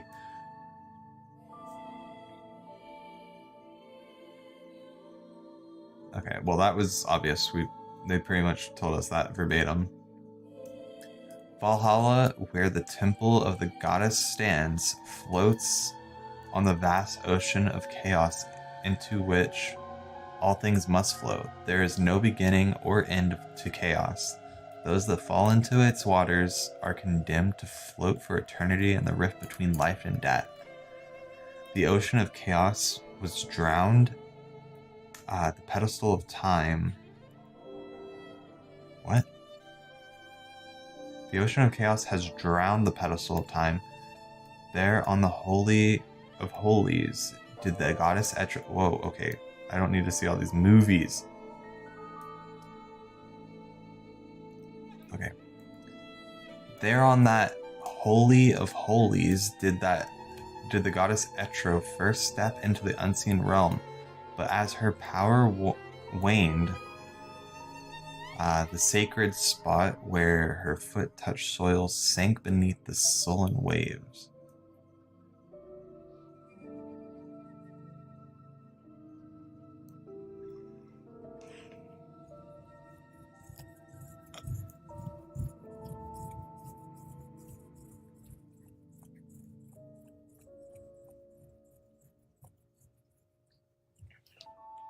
I don't know what to think about that, actually.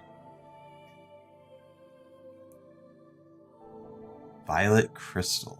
The Cirrus of the Farseers has left us many prophecies, but amongst them the most enigmatic must surely be this. When Valhalla consumes the sky, a new star flashes like lightning, and in the heavens twinkles distant hope.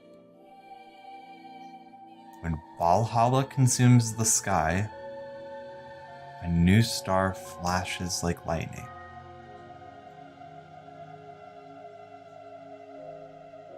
And in the heavens twinkles distant hope.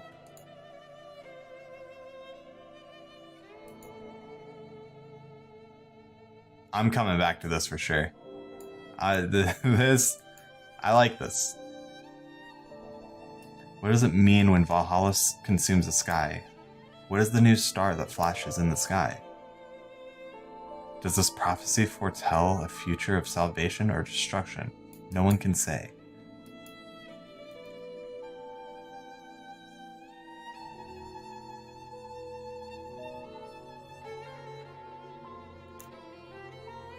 That's so... Everything here has my interest. Valhalla consumed the sky.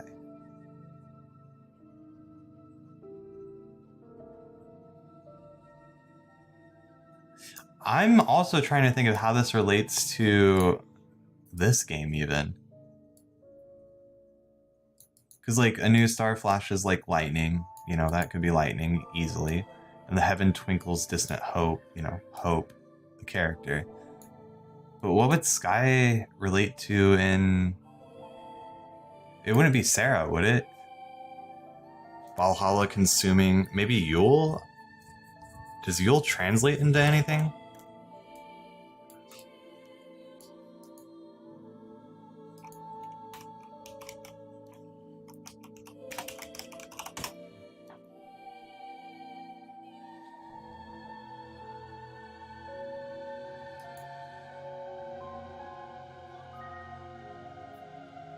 I don't know. It doesn't seem like it. Yule's Confessions. Welcome back, Shoepuff. I'm reading the I'm reading into Oracle of Etro. There's a few of these that have sparked my interest. Namely this one where it talks about Valhalla consuming the sky, a new star flashes like lightning, and the heavens twinkle distant hope. Vague stuff like that gets my brain going.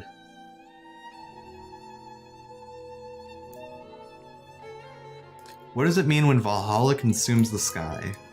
What's this new star that flashes in the sky? Does the prophecy foretell a future of salvation or destruction? No one can say. What the fuck? Alright. Etro granted the most selfless of gifts. Her power and strength flowed through the gate to the unseen realm. And with each passing second, she grew weaker and weaker. Now the goddess sleeps within the heart of chaos. Should she cease to exist, then the power that she granted to humanity, the power that makes their universe whole, will disappear. When the sands of time run out on the goddess, so do they on the world of man.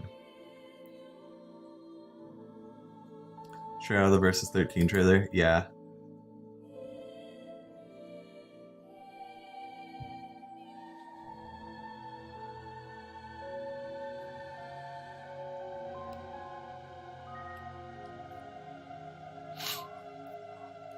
Pulse's resolution. Okay, here we go. We're getting it. Wait, are these still related? Yeah, they are. Ooh, we're getting into the gods. I guess we did with Etro, right? Hey, be quiet. When the people of Cocoon first came down to the surface of Grand Pulse, magic filled the earth. Among the people, there were those who awakened to this power. I saw it happen. I saw time distorted and twisted. When the timeline was changed and history broken, fissures appeared in the walls that separated the spirit and the material. The crystal power that was once bestowed only upon the Lassie was released, and it permeated deep into the soil. Now normal humans can spin enchantments and spells if they know how.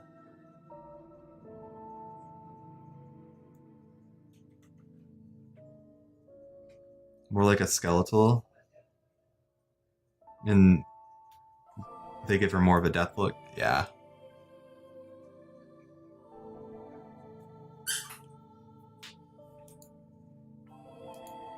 Yeah, I'm not sure where this artwork comes from.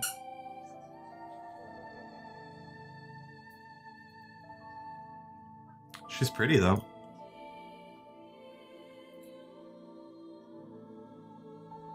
The magic of the Lassie was imbued into this world, allowing normal humans to use it. Yeah, you hear the dog. The dog is squeaking. Little squeaker.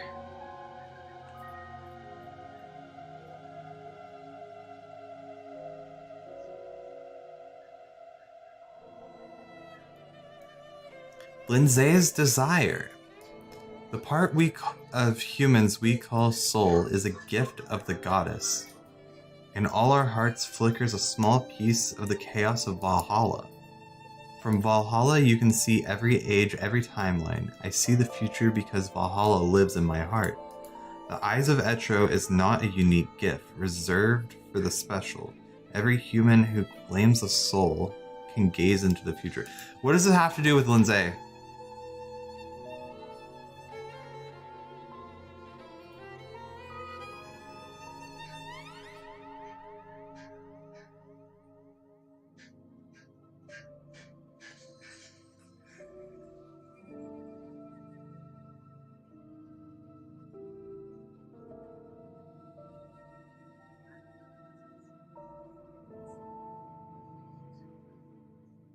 That's what I'm trying to figure out right now.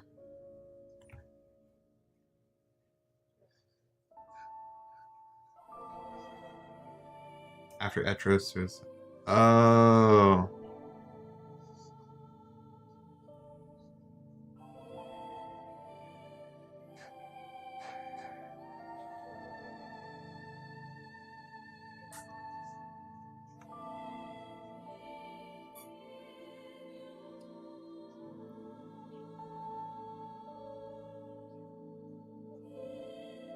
I think it was the blood of Lindsay that gave birth to...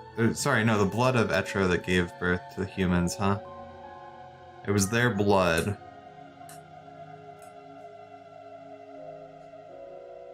Is that right? God, I'm trying to remember.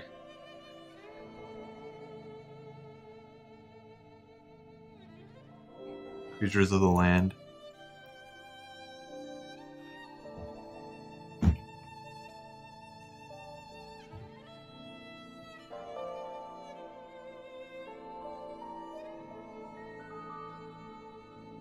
And then chaos was imbued into the hearts, or the souls passing through.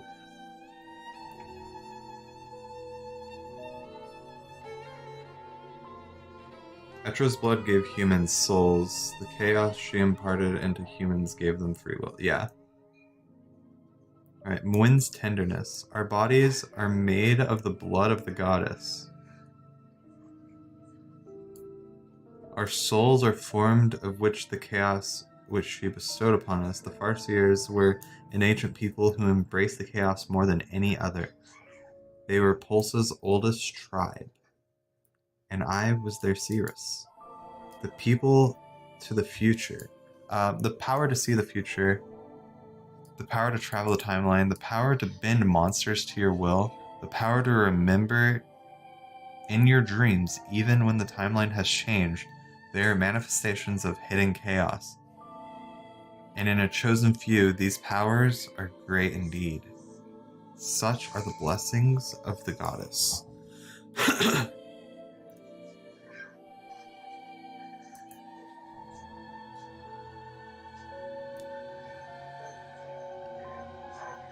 Yeah, so like, Etro died, right? And she went into Valhalla, and in Valhalla, as souls passed, she implanted chaos into them, which ended up giving them free will.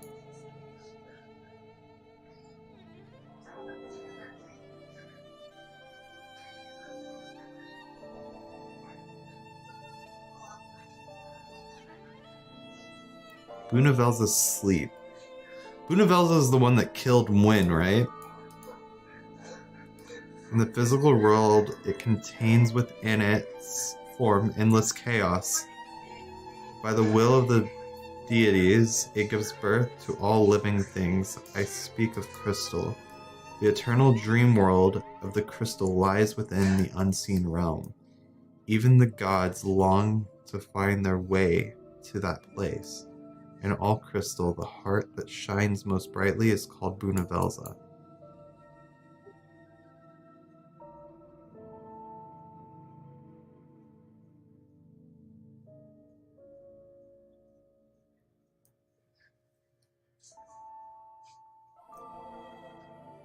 Crystal dreams lie within the unseen realm.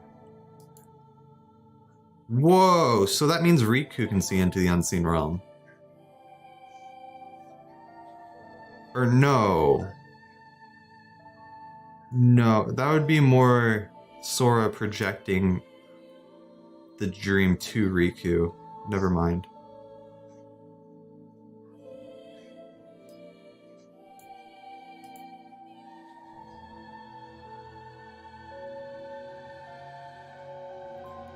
Bunavelza is the god of light. He has trouble understanding or seeing chaos. Because he only understands light and dark and not darkness.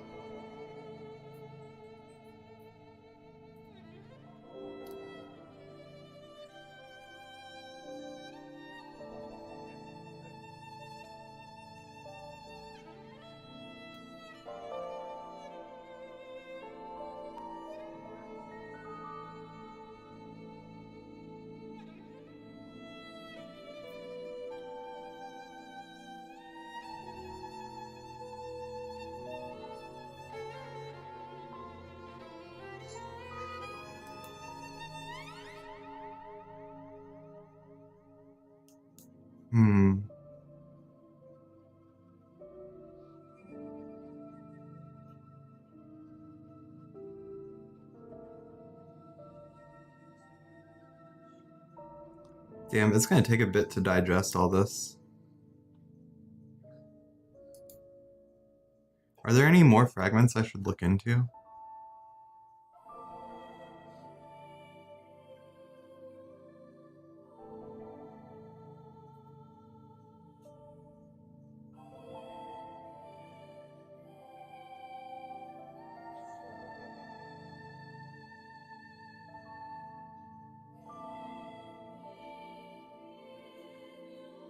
Chaos in Final Fantasy is made up of what is in Kingdom Hearts. Oh, what in Kingdom Hearts would call hearts or souls. It is a mix of light and darkness in most cases.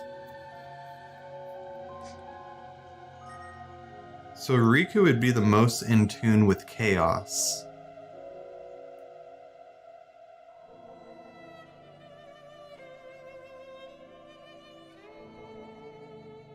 Yeah, I saw Great Mog. I saw Great Mog. Where was it? I'm gonna read the Void Beyond here in a second. Wisdom, and I was like, that's gotta be the funny entries. Hold on, the Void Beyond might be interesting to me. Oh wait, no, this is not what I thought it was.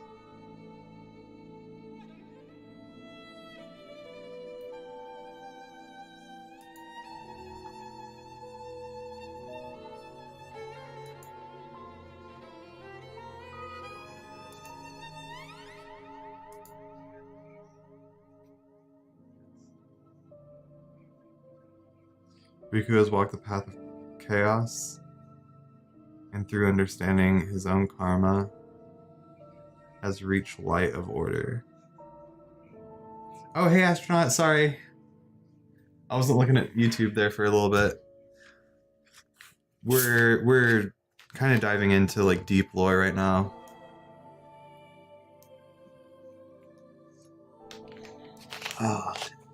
And kind of like ties in with Kingdom Hearts if there is any.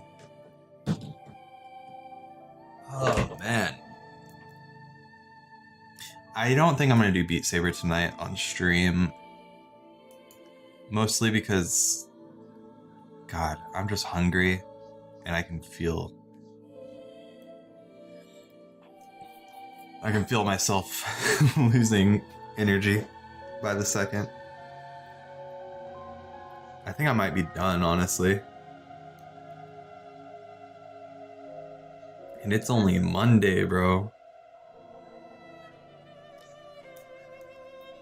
God, I don't know. I don't know what I want to do content-wise, because there's so many ways I could go from here. Order is just chaos by another name in general. It gets conflated with light in Final Fantasy, while darkness gets conflated with chaos. What?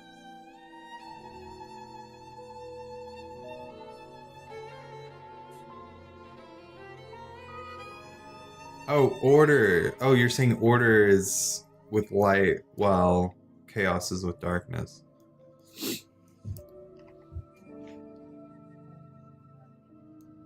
Oh, you just got here? Well, I guess I'm not doing too bad then. I just always assume I'm ignoring Twitch chat. Not on purpose either.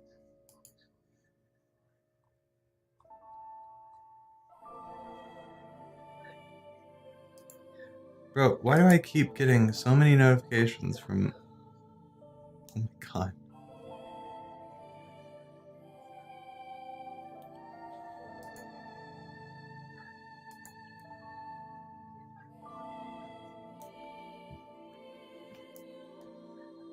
Ugh.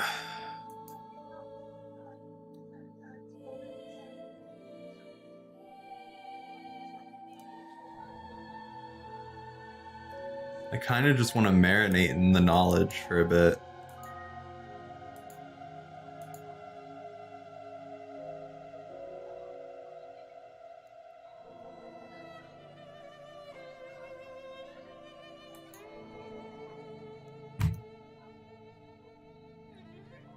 Sometimes Final Fantasy means chaos when it says chaos, and sometimes it means darkness. It is...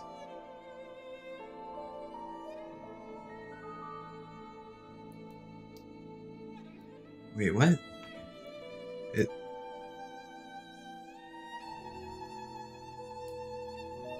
Sometimes darkness means chaos, and other times it means darkness.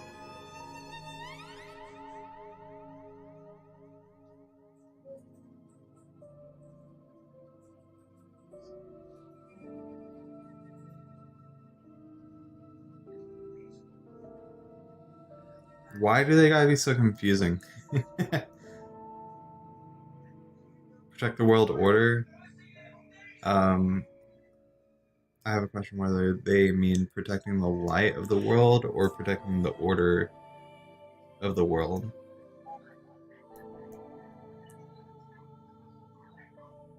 If you darkness one more time, you're gonna start to sound like Ansem. So true, dude. 2. Oh, I think the only thing you missed, like realistically, was when I saw this ending over here.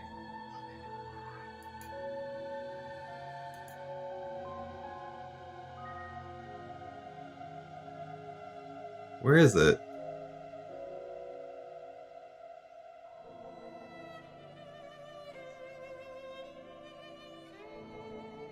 Wait, what?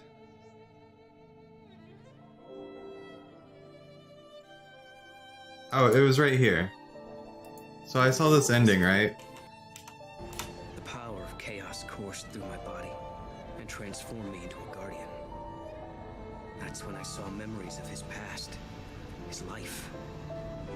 I saw the day he slayed his predecessor and became a lessee to protect the Cirrus. I saw the Great War. Hey Rex. How it tore Grand Pulse apart.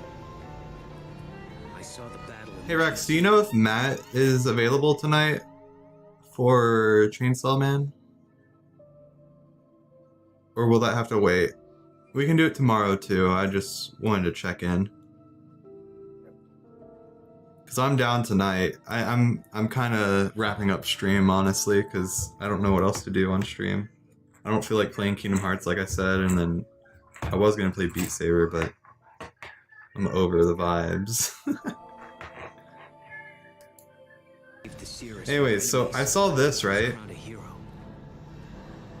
All he ever wanted was for Yule to be happy. He's talking about how he took over the Heart of Chaos. Devotion and offered Caius her own heart. With this, he became an immortal being, one who could protect Yule till the end of time. That marked the beginning of his eternal nightmare. I have Caius's memories inside me. Just like Caius before me, I've received the terrible gift of eternal life. And Sarah, she's now destined to live the fate of a Farseer, just like you. Caius had put all his hopes in me. He believed that I was the one that could stop the beating of his cursed heart. But I couldn't. I wasn't strong enough. The heart took over my body and threw me into an endless spiral. A prison without end. But then... Alright, I want to paint this picture for you, right? Oh, no. Sorry, there's no picture for me to draw there. God, it's so confusing, dude. I feel like... okay. So... I'm gonna sound crazy because I'm gonna kind of Kingdom Hearts brain rot a little bit, okay? I want to make connections between Riku and Lightning, right? Just because of the paradox scene we did see. And then I also want to make connections to Caius, because Caius had the weapon with the eyeball on it, and it's very similar to the Soul Reaper or whatever it's called. And then Riku gets a Keyblade that literally like unlocks the Heart's Desires or whatever. Maybe it's not Heart's Desires, but like the darkness in the heart, which could be chaos, you know? Infuse chaos into the heart. So like there's a connection between Lightning and Caius in my brain. And in saying that, it makes me think that Lightning is the light half of Riku, and then Caius is like the dark half. But like fused together. And I'm thinking of a scenario where Riku has this Heart of Chaos, right? Kairi, who is from another world, potentially another timeline, right? Well, no, Kairi isn't from another timeline, is she? She just went to Quadratum. She was from another world. Let's say another world.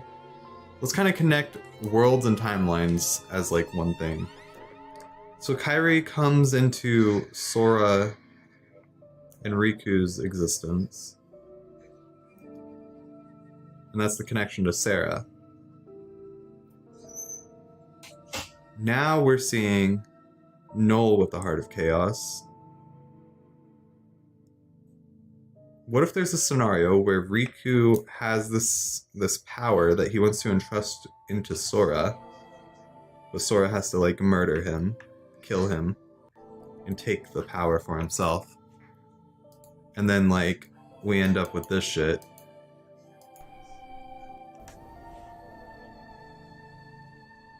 Where Sora is just floating in the air. I don't know. Caius succeeded in Xehanort's plan. Kingdom Hearts 3, the destruction of... See, that's another thing. There's a world line in Kingdom Hearts where Xehanort succeeds.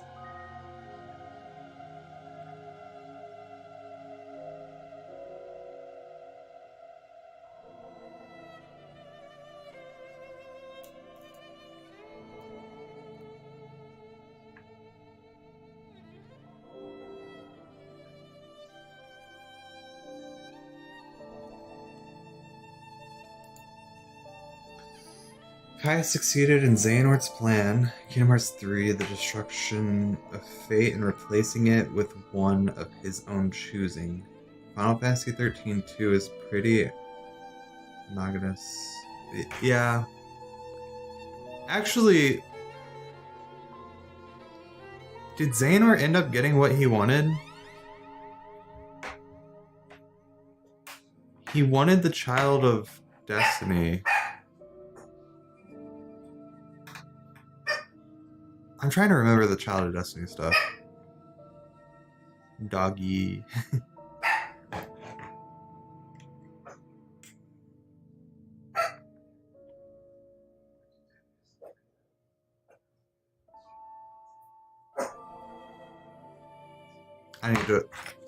I probably need to look at the Dark Road stuff again at the end. I don't need to read through it all again because it's mostly just not filler, but filler.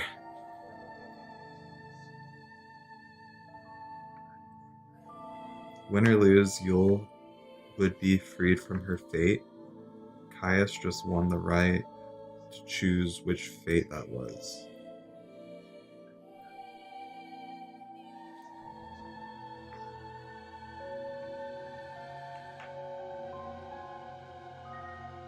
Hold on, so by...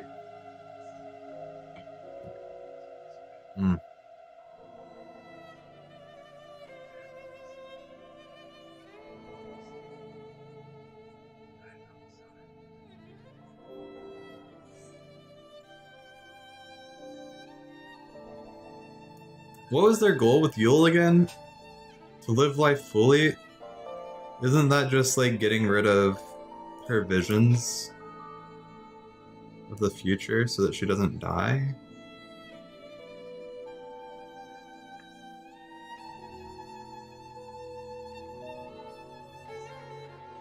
Okay.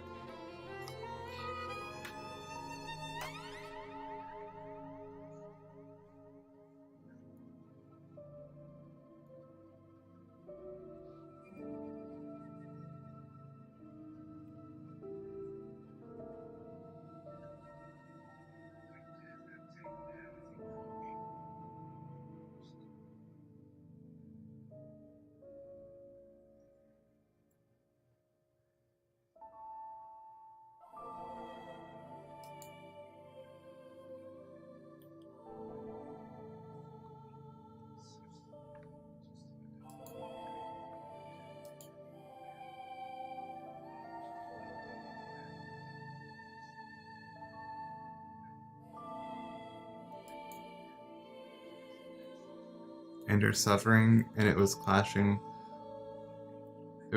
of world lines that made her die so often. Speed up her death, like what happened with Sarah most of the game.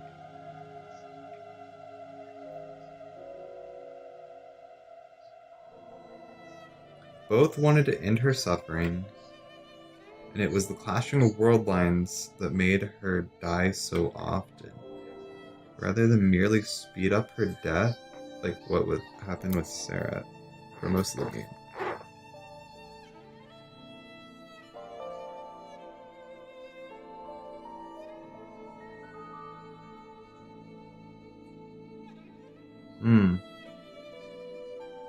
So it started with Etro altering the timeline and distorting it. And that caused Yules to start dying due to the clashing of world lines. See, I was thinking that it more had to do with if the timeline changed, a Yule died. Because the future they see is no longer the correct future.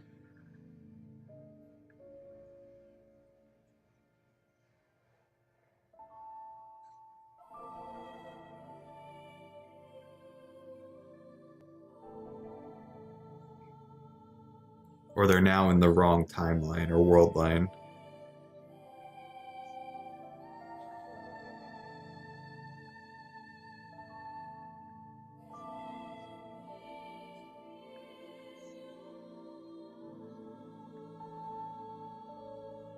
Once one world line's fate won over the other and became destiny, Yule would have less time travel, forcing her to overuse her farsight.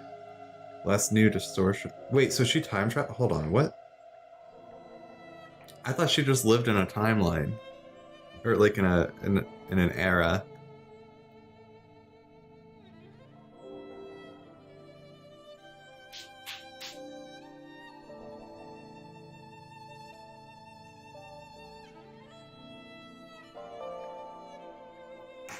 Why is time travel so convoluted, dude? It's so hard to understand.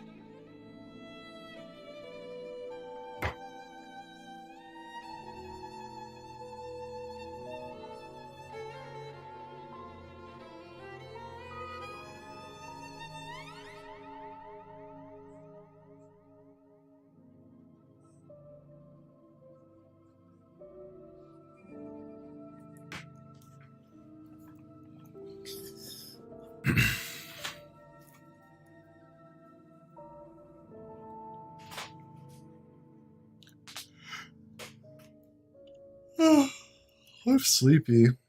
I think I'm done for today. I'll probably spend some time to brain rot tomorrow and just like Google scenes all day. We'll see. But I'm gonna end for now. Oh, keep opening to spooky with a gun. That's kind of spooky. In fact, I would go as far to say that even if just your gazing eye travels to the future, Kingdom Hearts treats that too as time travel.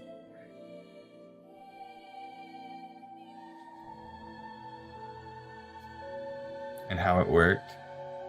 Well, time travel just gets in the way of theories, I feel. Because time travel just makes anything possible, almost. Or at least in Final Fantasy XIII-2, like, and at least in Kingdom Hearts, it's a lot easier to understand, I feel. But I'm trying to understand it in the context of XIII-2.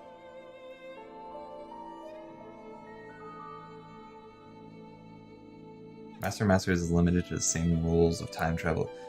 Yeah, but Master Masters isn't dying every time the world line changes.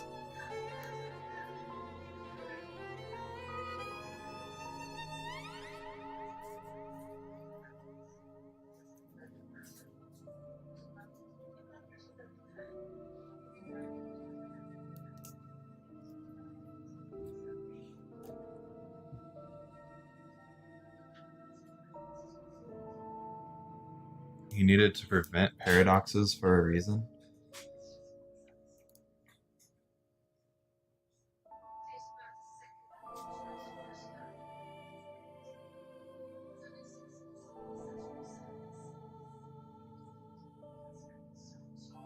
True. That's valid. With Kingdom Hearts, there are no paradoxes. Kind of.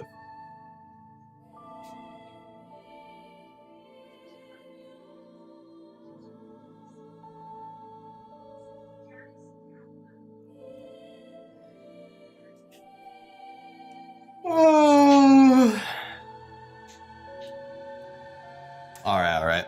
I'm gonna end stream. I'm sorry, I'm too tired right now. I need food, I need sustenance. And I'm not gonna eat on stream. I was gonna play Beat Saber, but I'm empty. I'm on E. Have a good night, everyone. I always say I may be in the Discord tonight, but I never am. I need to get better about being on the Discord. Yule could survive a certain amount of changes in the timeline, as could Sarah. I suspect Master prevented paradoxes to keep himself safe from paying the cost of... Oh, okay. Yeah, no problem. I hope y'all have a good night. Rex, I will see you soon if you're on Discord, because I'll probably just hop into call. But yeah. Good night, everyone.